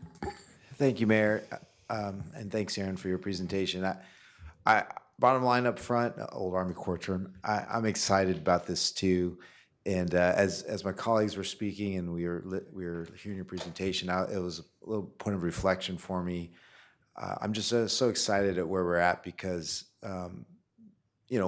we made this decision to purchase railroad property to do exactly this, to reinvigorate Old Town, purchasing that property and partnering with DNS and others to serve as a catalyst for that area, and to now, as Darrell mentioned about the streetscape and investments, to see it where it's come and where it is now, this natural progression is very rewarding for me, and I can't wait to see how things continue to move forward. So thank you very much for all your work, and please continue to go forth is my opinion. Thank you.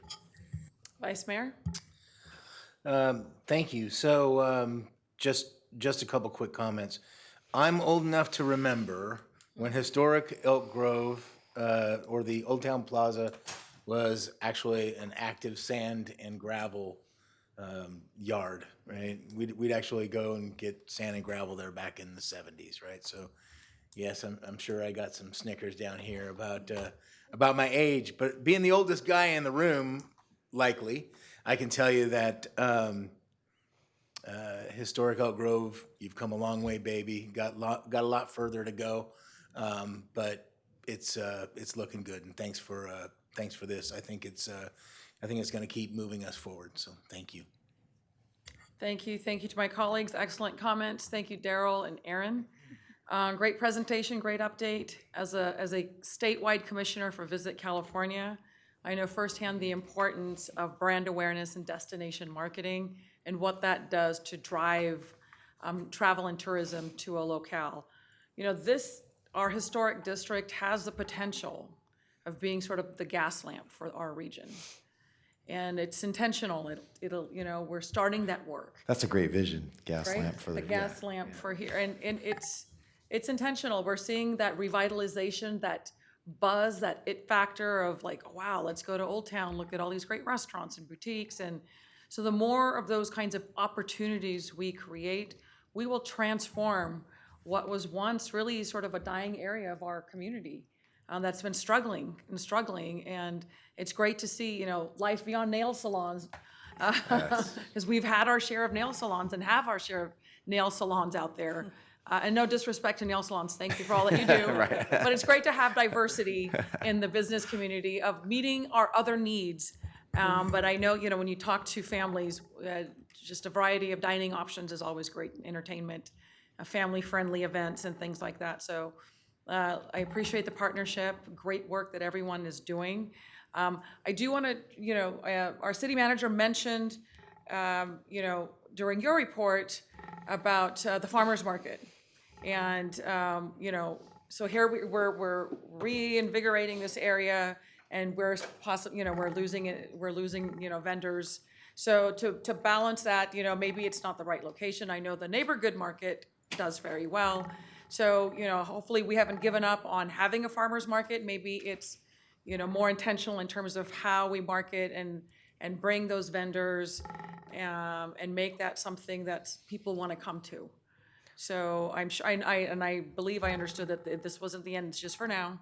And as we examine what's working, what's not working, I definitely hope that we incorporate the lessons learned, but also not giving up on having a farmer's market, because it is such a great location for this. But looking forward to all of the new possibilities of Old Town Elk Grove, and of course, Slow and Low coming up here pretty soon. So thank you, and thank you both for doing a great job. and bringing this to us. I have another question, though. Yes. So, Aaron, Daryl, please indulge me on this, because obviously a lot of the decisions that are being made and that we vote on are data-driven. And so as things move along, as the program starts to kick up, hopefully within, say, a year or 18 months, that we have some real-time numbers to help show our success and our progress, locked into the goals that are being placed into this initiative. Because I know as new businesses come in, and as some businesses are trying to figure out if they're going to stay in Elk Grove or move to the other side of town or whatnot, hopefully we can have some numbers and some information that can help guide us as we continue moving down the road.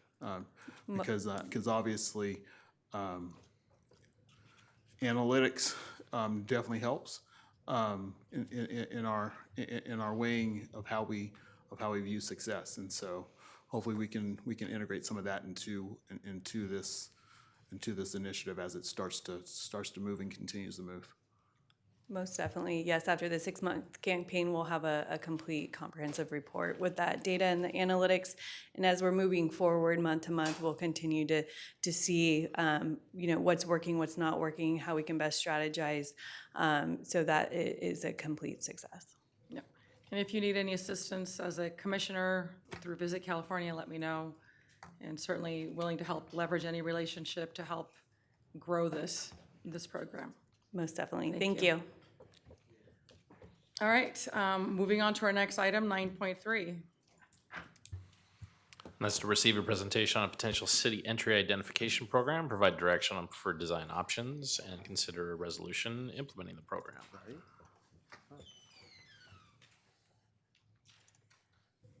Hello, Mayor, Vice Mayor, members of the City Council. Jeff Warner, your Public Works Director. It's good to be here with you this evening. Item 9.3 is further consideration of a city entry identification program. I was here on April 12th and presented you guys with some information on the potential entry identification program that consisted of several design options, including examples from other cities, and 8 potential locations for consideration here in Elk Grove. At that meeting, the council expressed desire to further look at 5 of the 8 locations, and gave direction expressing a preference for the medium-sized signs. Specifically, one of the signs that we provided, it was a rendering of a concept that would be applicable to Elk Grove. I'm back this evening with 4 conceptual design options for you guys to consider. I'll be discussing location options and recommendations among the 5 locations that you provided. And I'm going to ask you to consider alternative locations near I-5, and I'll get into the reasons for that as we get along here. And then we'll talk about estimated project costs, and if you want to move forward with this program, it will require creation of a new capital project. Conceptual design option number 1 is consistent with what was presented in the original staff report. It consists of a contemporary sign and board form concrete. Board form concrete is simply concrete that's poured into a form with wooden planks, and it kind of gives that wooden striation look to the concrete. Has an aluminum skin header, pin-mounted aluminum lettering, and a laser-cut Elk Grove icon. Design option 2. Excuse me, Jeff, Yes, so sir. we could back up for a second. Are the letters raised up? Yeah, the pin mounted. So there's several of these options have pin mounted letters, and so those are off the face of the sign. Okay, thank you. Design option 2 is an aluminum skin sign. It also is a contemporary look and feel. It is similar to, and the reason it's called the business park option is because it's similar to a sign that we're currently developing for the business park at Grant Line and Waterman Road, the Kubota area, that we hope to get installed here in the very near future. It also has the pin-mounted aluminum text, Councilmember Soon, and powder-coated City of Elk Grove icon. Design option 3 is the branded pedestal. This is more of a traditional look and feel. Also has the pin-mounted lettering has the laser cut elk, and again, a board form concrete base, but it's more than the base. It's really the most of the sign is that board form concrete. The green you see here, you can ignore that. It'll match closer to the Elk Grove green that you see in the other options with the icon. Final option is the more modern look, and that's the Corten blade. Corten is the weathered look steel that you may have seen on some of our bridges here. The Laguna Creek Bridge at the end of Camden Lake is an example of that. There's also one near Jack Hill Park, so that's just weathered steel. It also has the laser cut elk icon and pin mounted text with, again, that board form concrete base, this time with vertical striations in the concrete. This slide shows all of the design options side by side, as well as the estimated cost for each sign. Now, these are just the costs for the signs to get installed. There are other construction costs associated with each of these options. Those costs are very similar, or if not the same, for each of these options. But what you see here is essentially that they're roughly the same price. So each of these options are in the same neighborhood as far as cost is concerned. As I mentioned, we originally presented you with 8 locations to consider. You asked us to look further at 5 of those locations. Those were 3, 4, 6, 7, and 8, as you see here on the map. We are currently recommending only moving forward with 3 of the locations, and I'll get into more details as to why. The 2 rural area locations, which are already branded with some signage, which we have some images of, we're not recommending moving forward with. Location 5 was tossed out at the last meeting, and then bringing back, as I mentioned, 2 options for you to consider. Those are the locations at I-5. Those are very high visibility locations with a lot of high traffic volume. And so if you do want to go back to the original 5, those would be the 2 locations we'd ask you to reconsider. As far as sign placement, we originally were looking at placing them in either the landscape corridor adjacent to the road or within the median. You can see the median has that vertical option, and then the roadside has the horizontal sign option. Both options look great. However, in our site investigations, we determined that the median placement is the most feasible, and that's primarily due to cost associated with utility relocation and coordination that would be required if they were to be placed in the landscape corridor. We found there to be there's irrigation, lots of irrigation out there, as well as streetlight conduit and other utilities, mostly at the corners where these signs would be placed. There's also these bus turnouts at most of these locations, because these would be placed on the far side of the intersection, and so they're pushed further off the road. And then the other benefit of the median option is that they provide visibility in both the inbound and outbound directions. So I don't know if you noticed I can just quickly jump back, that on these options, they include the welcome to in the inbound direction and the now leaving in the outbound direction. So looking more closely at each location, this is Franklin Boulevard at Bighorn Boulevard. As I mentioned, we were recommending placement within the median. There's plenty of room there, and actually this flag of cobble concrete is separate from the rest of the landscape area, so it actually makes for a very fine placement of the sign. And as you can see, it's immediately south of the Bighorn intersection, and would be, while it's a little bit further south of the city limits, this is really demarks the entrance to Elk Grove at this location. This is Bruceville Road at Sheldon Road, again, just south of the intersection here. We're a little bit further back in the median here because of landscape that exists a little bit more further north. But again, you see the traffic that exists here, and there's really ideal viewing at this location for the sign. Elk Grove Florin Road at Calvine Road, again, placement within the median, just south of the intersection. The landscape corridor here is particularly challenging as a note. And then, it's right there in the front of the median there with plenty of visibility, and there's plenty of distance from that oak tree there to place a vertical sign. These are the 2 locations we're not recommending moving forward with. One of the reasons is they're already branded with the Welcome to Elk Grove rural community signage. We're proud of that signage, and it serves us well there already. And the other reason at Bradshaw and Calvine Road, one, the median is very narrow there, so there's really no room to place the sign in the median at all. And if you wanted to consider placement in the shoulder or landscape corridor, kind of a landscape corridor, mostly a roadside ditch, you have to contend with a large petroleum pipeline there, and that would be very challenging to deal with as well, perhaps expensive.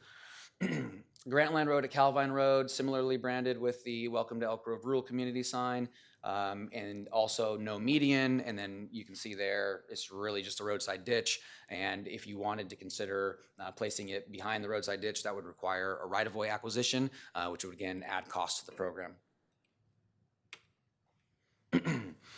These are the two alternative locations. Elk Grove Boulevard at I-5 has a lot of good opportunities for signage placement. You can see we already have the Elk Grove population sign there. There's kind of the historic, those are the historic Elk Grove sign is there as well, pointing folks all the way down to Old Town here at I-5. And then we have one of our wayfinding signs there as well. Here I would recommend placement within the median with a vertical sign. However, at both of these locations, given the fact that they're just off the freeway and they have such high traffic volume, you could consider a more robust option at this location if you wanted to consider these locations at all. When I say robust, I mean some type of wall or other option that we presented before. That would be certainly more expensive than what we're proposing this evening. But again, if you really wanted this to be a branding opportunity and announce your presence within Elk Grove, that could be an option you consider. And then there's also an option, an alternative that's not listed here, and that is the do nothing option. We always have the do nothing option that we move forward with. We consider that with all of our civil engineering, major capital projects, and we rule it out most of the time, but it's there for you if you want it. If you do want to move forward with what we're recommending this evening, that would be 3 locations with the median placement sign. And certainly the design of the sign is subject to your direction here. This is the estimated cost for the program, total cost of $240,000. With the design cost, we estimate around $30,000, total construction costs around $200,000, and then some contingency there for miscellaneous costs. That's a good question. I'll mention, yes, quick sir. question, Rolly. Sure. The construction line projected cost is based upon which sign model? We think we could get all of them, or any of the options here with the $200,000. Again, it's an estimate. That $10,000 also provides for that buffer. So if you chose to go with option 1, then that would provide for a little bit of fluff, I guess. If you So this is based on 3 signs. Yes. Any of the 4 options. Okay. Yes. Got it. Thank you. And again, that's an estimate. So I would assume it'd be like the average cost of those signs. We didn't want to present you with that range here, so that's what we're asking for this evening. Decision point 1 is really, do you want to move forward with this program? But if you do want to move forward with this program, decision point 1 would be to confirm the locations considered for the initial rollout. Again, we're proposing 3 locations this evening, although we did provide the option for the 2 alternative locations. Decision point 2 is provide direction on the preferred design option. 3 would be confirming that you're good with the median placement over considering the other landscape or corner placement. And then finally, if you do want to move forward, we would be asking you to adopt a resolution, allocating the budget and creating the project. That concludes my presentation. All right, thank you. Lots of great information there. At this time, I will go ahead and open up the public comment opportunity. Nobody has signed up to speak. I'll close the public comment opportunity and open it up for council comments, direction, and so forth. So we'll Since I start brought with this up, I'm our happy vice to. mayor. Go ahead, yeah. I'm happy to get started. So actually, what we'll call, I'll call decision point 0 is do we go forward with it, right? And certainly do nothing as an option. The reason that I would like to see these, just to bring this idea or bring it forward again, is 1, I would like to have us create a sense of place. I would like for residents to know that when they're driving past that, they're home, right? And this is their town, and this is where they live. I also would like those who may think, maybe I don't want to go into Elk Grove because maybe I'm doing things I shouldn't, and PD can catch me. So I think I think that's an important point to bring up as well. So for me, relative to decision point 0, holy cow. Spider. I got Lucky you. for you. I got I'm you. not afraid of spiders. You're not afraid of, dang it, I was going to use that against you. That was a big spider. Holy smokes. It was this little, that was not a big. Hey, but I'm the one that took care of it. So, you know. All I know is that spider should have saw that sign. Exactly. Well, if the spider saw this sign, that spider would have turned right around and went back out again. All right, so I'm pretty sure it's there. If not, it's going to come visit you. All right, so anyway, decision point 0, I would like to move forward with it because I think it's a good thing. One quick question is, how do we ensure some continuity of the signage across existing signs? Have we already looked at that? Are we using similar fonts? I know the tree is, can you help me understand that? Yeah, those options are all based on what we have today. They're based on our current colors and branding. Obviously, our icon is in there. And then I mentioned the business park sign that has a similar look and feel to any of the signs. I think they would all be compatible. The only one that's not compatible, I guess I'll say, is the ones that are on the freeway. Right. That was included on the first slide, or the after the title slide. Those have like the brick pattern and kind of the opaque colors sign. I'm not sure how those were developed initially, but that's the sign that there, one's inconsistent with. Yeah, okay. Right, but this would be consistent with the signage at District 56 and business our business park, our potentially. wayfinding signs, our event advertising signs. All of that color scheme, font, they're very similar and would be compatible. Okay, good. You went right past all those decision points again. Here we go. All right, so I appreciate that. So for me, decision point 1, confirming the locations. I would certainly like to see the 3 that have been recommended. I would be interested to see what others think relative to the other 2. Because I think it's an opportunity to, obviously that estimate would increase though. That 200 would probably increase to 3. Yeah, roughly in that neighborhood, assuming you wanted to move forward with the median options with the vertical signs at that location. Okay. So anyway, I would like to do the 3. I'd like to hear interest on the additional 2. And just to your point, if you did want to modify this and we needed to come back and amend the budget, we would come back with a consent item based on the direction tonight with the reso. We'd still be able to move forward rather quickly on this. Okay. Since each of these, originally I was making decision based on cost.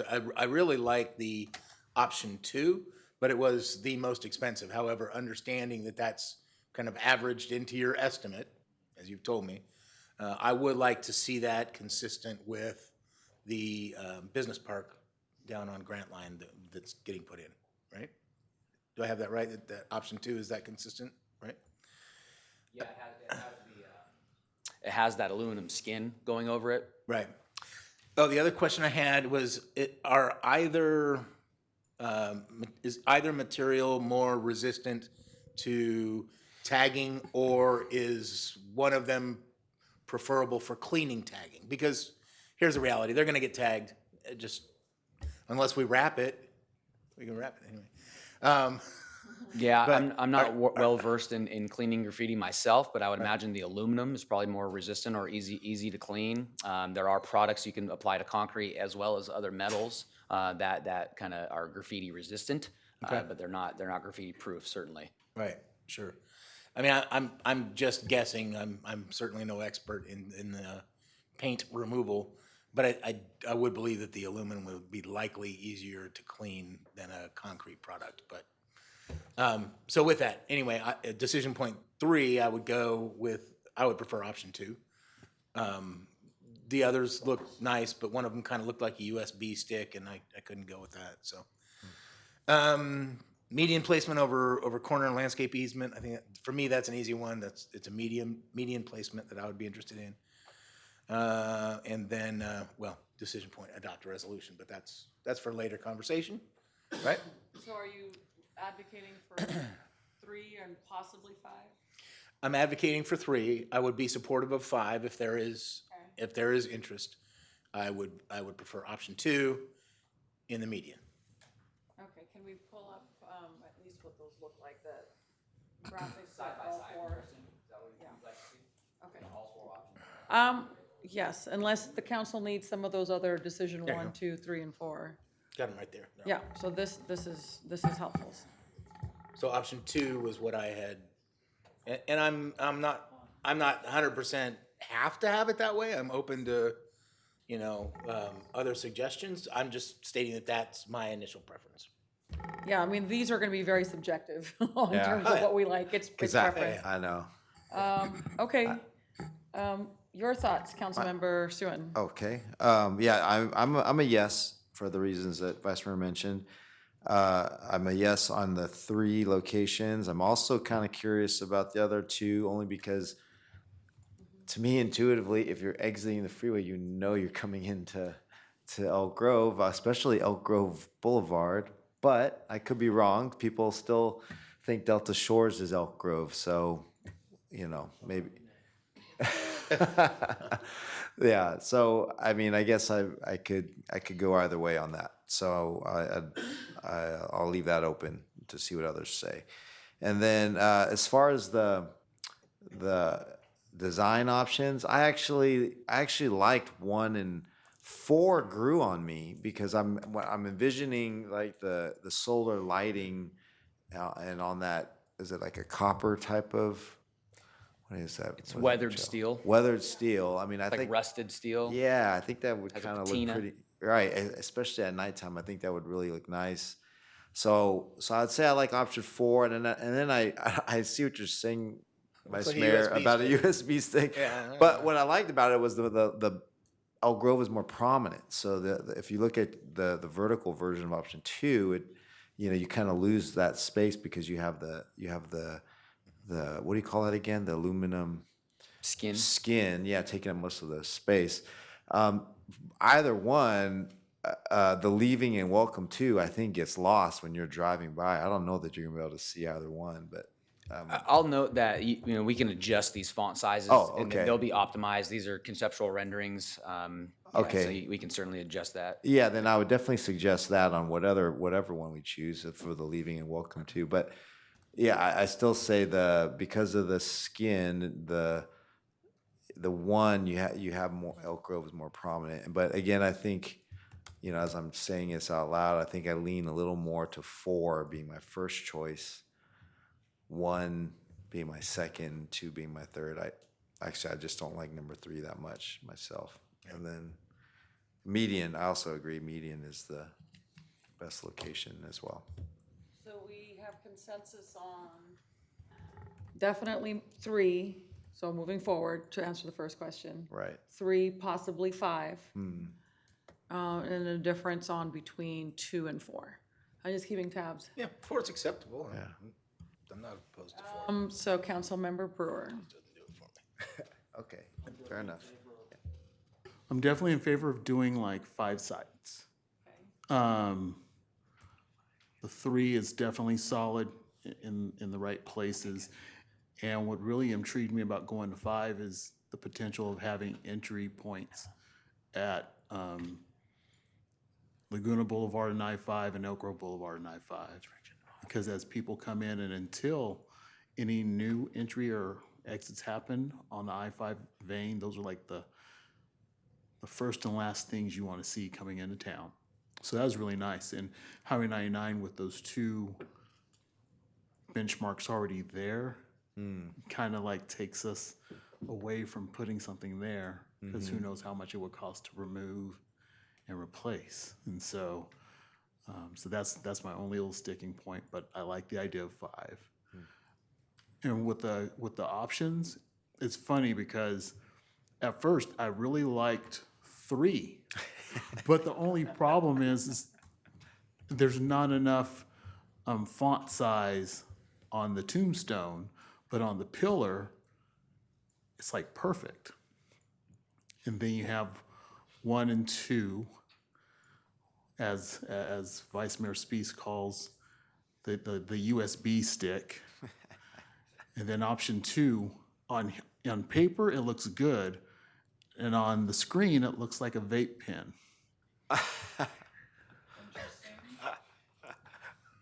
I didn't even think about that. But I like the fonts. I like the fonts on there. I like the fonts.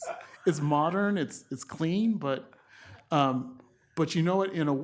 But I really I like Councilmember Soon's suggestion for 4 with that modern rustic look. But in a weird way, 2 actually grows on me because with the business park and the modern look and feel, maybe if the fonts and the lettering on the pillars, if they were to fit size-wise, I think I would be for those.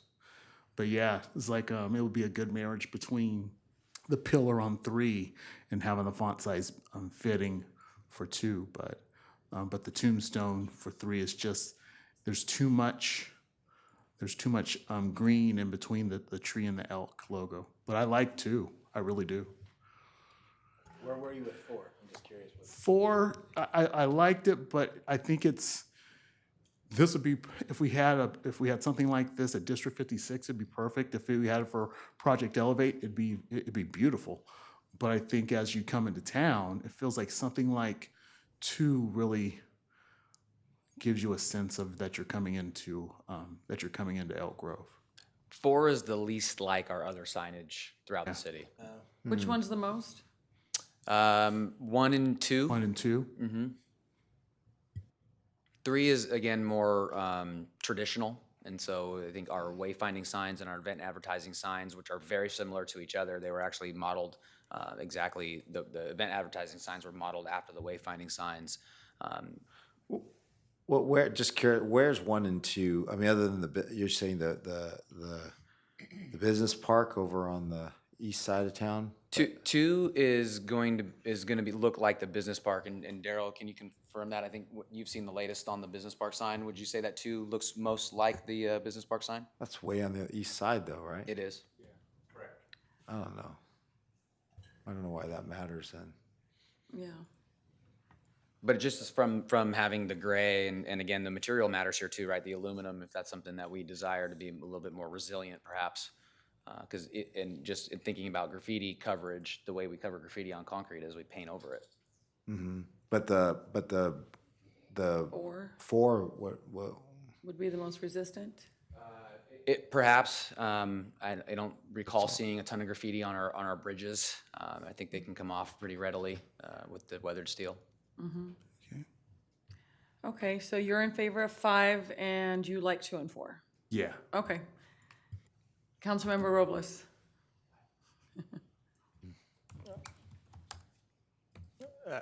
Sorry, I've just been enjoying and taking everything in that you guys have been saying. So, I like option 1 and 4. I'm just curious as if the lettering can change instead of it being that way, because when you're driving, you're not gonna like tilt your head and look at Elk Grove, right? So can it be like welcome on top and then Elk? Is that how it's gonna be? That would be challenging just from a size of a font standpoint. Okay. Yeah. Okay. So do you like 3 or 5, or are you in favor of moving forward first, I guess? I'm in favor of moving forward. And then 3 and 5 for where it's gonna go. That's fine. In favor for that. And you like 1 and 4? 1 and 4. All right, my turn. I like I'll keep 5. I'll keep mine short. So. I like 5, and 4 is my favorite. And then second would be option 1, although I'm not convinced that we necessarily should decide. Yeah, I think that this requires more feedback. The biggest decision you have is whether we want 3 or 5, and we're moving forward. I would love to get staff input and others, PR look at things, and I don't know that we need to decide the design honestly tonight, because as you hear, we're all over the map. And so I'm not sure 5 people should decide what our signs look like per se. I'd like to have more feedback on that. But I'm in favor of 5 signs. And just to confirm, are the three of you okay with the median placement, these vertical? Yes, and medium placement.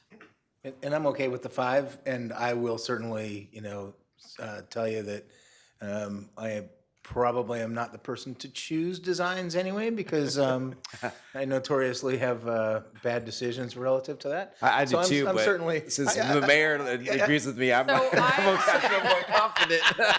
What I like is it's that sort of rustic feel. It seems very clean and modern.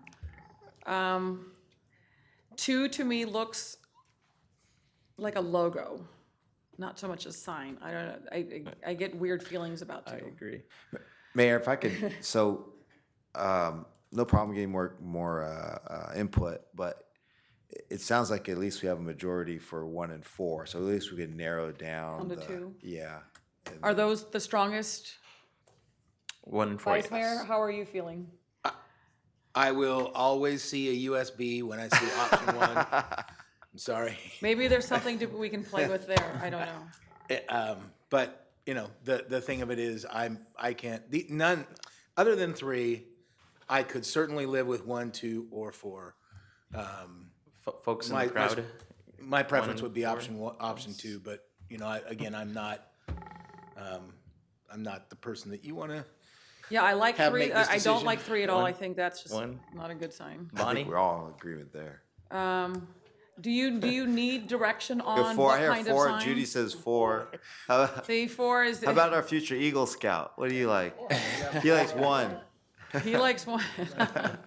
Well, I would love, Obviously stink. I mean, this is a fun exercise in terms So of. I'm gonna look over to my city manager at this point, but I would just throw out there that we can come back and we can look at marrying these options, maybe coming up with a final kind of design concept, working with Lupe and her team to come up with something that really works well based on the feedback we received tonight. That's kind of my thought on this at the moment. I'm not sure if you have any thoughts. So like We can on do some- one, We could I do some can't read community it. outreach. I mean, we could do staff polling. We could also Yeah. put something out. I mean, Yeah, there's a lot I of think it's ways a we can get some fun, like, what do community. you want your future sign to look like? It's Yeah. just a fun little survey. And Don't could you- offer all 4 though. Right. That's why I say I think narrow down to 1 or 4, and Wanna then narrow it down to 2. those 1 and 2. 4? Yeah, and then a rendering that shows the nighttime with the the light on it, because I think that would make a difference too. Yeah, we could, like, the welcome to me honestly doesn't, it's hard for my eyes to see it, but Yeah. maybe the colors or something in there, but, just take that into consideration, and I'm sure others will have other opinions, maybe. But I think the most important decision is that we would like to see 5 in the medians. That's the only thing we need to decide truly right now. So I think we could put together something where we would reach out to staff, the community. We'll kind of brainstorm on that. But as long as we know where we're moving forward with the program, we have narrowed down the design choices, and we know that we're moving forward with 5 locations. So we can say, here are the options. Here's where they're going to go. We're going to be implementing this program. Very good. Now, if I could, just one quick one. Kristen, you have always been the one who's put me in the right direction when it comes to creative things. So I'm just curious. 1, 2, 3, 4. It's not binding. I'm simply asking. I hadn't seen any of these before this evening. I would gravitate to 4 if I had to choose any of them, but I do agree that we probably need to make some refinements. Okay.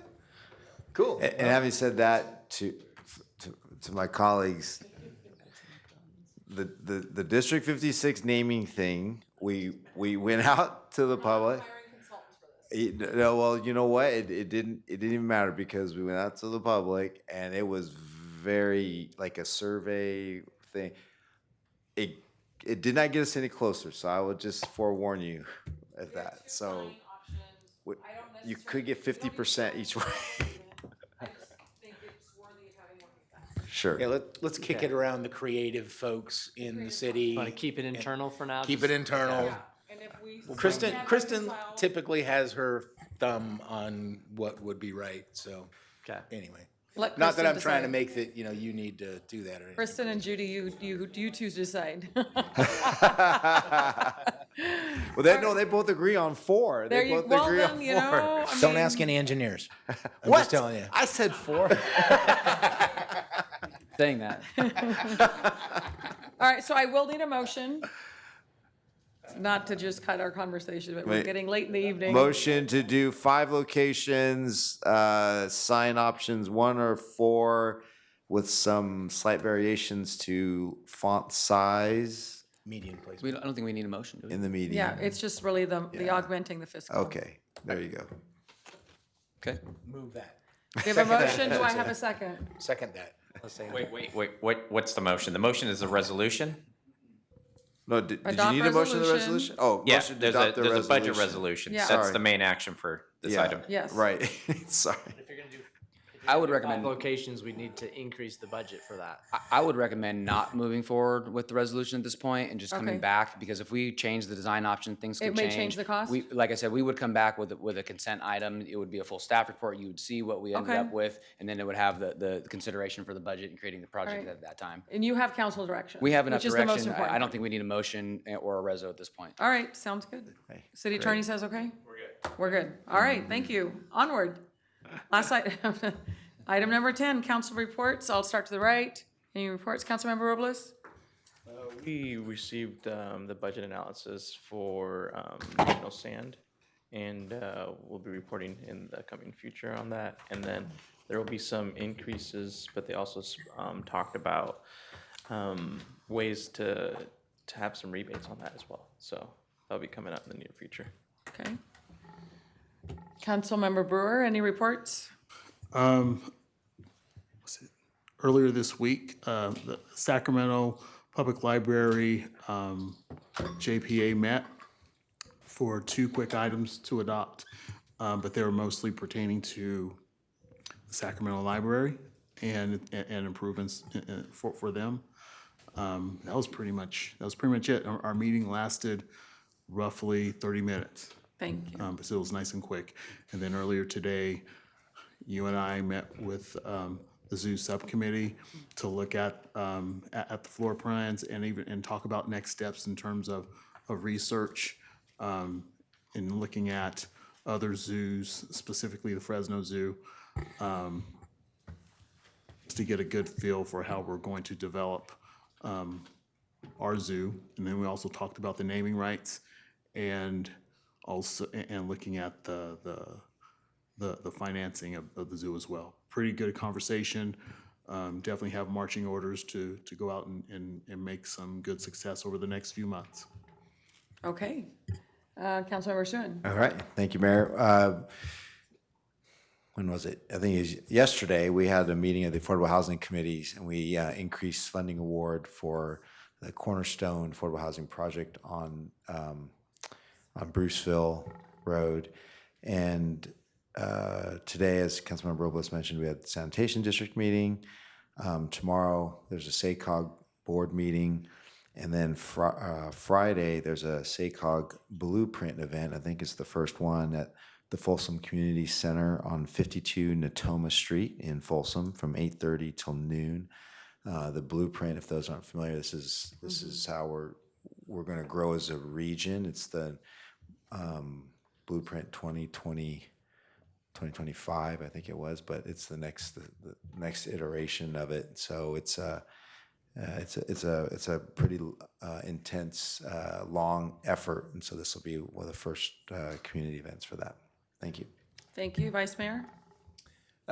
Just a quick one. I do want to thank PD and the staff at the shelter. One of the things that was difficult for me when I was an analyst is that sometimes folks come in with an answer, right, and there's no analysis that had been done before, right? So it's difficult when somebody comes in telling you how something has to be done, right? Without allowing you the opportunity to look at the problem and to try to find the solution that actually works. So I want to thank you for that, for giving us an update relative to all things animal shelter. I would just want to make sure that staff understands that I appreciate them looking for the best solution for all of Elk Grove's animals. Thank you. Thank you. Number of meetings, SAC-RT, STA Subcommittee, GSEC Board meeting as well. And as it relates to the subcommittee on the zoo, the only thing we really we looked at different plans, we're sort of a check-in of where the consultants are, the different reports that are taking place, and to create an opportunity for our newest members to visit the Fresno Zoo site just to get an idea of sort of the scope and what a potential new zoo could look like. So just, regular subcommittee check-in and getting an update from staff on that. Other than that, there will be, I think there's the blueprint meeting you're talking about for Folsom. I was scheduled to go and I cannot go, so I know they're already sold out. So if someone wants to take my RSVP, Councilmember Robles, okay, then yeah, you take my spot because I have a work conflict that's come up. So thank you. All right, with that, we will go ahead and adjourn at 9:54. Before we end, I do just want to say I know it's coming towards an end, but happy Flag Day, and I also want to say happy birthday to the United States Army. Thank you. Thank you. Happy birthday to the Army. All right. Thank you, everyone. Have a good evening.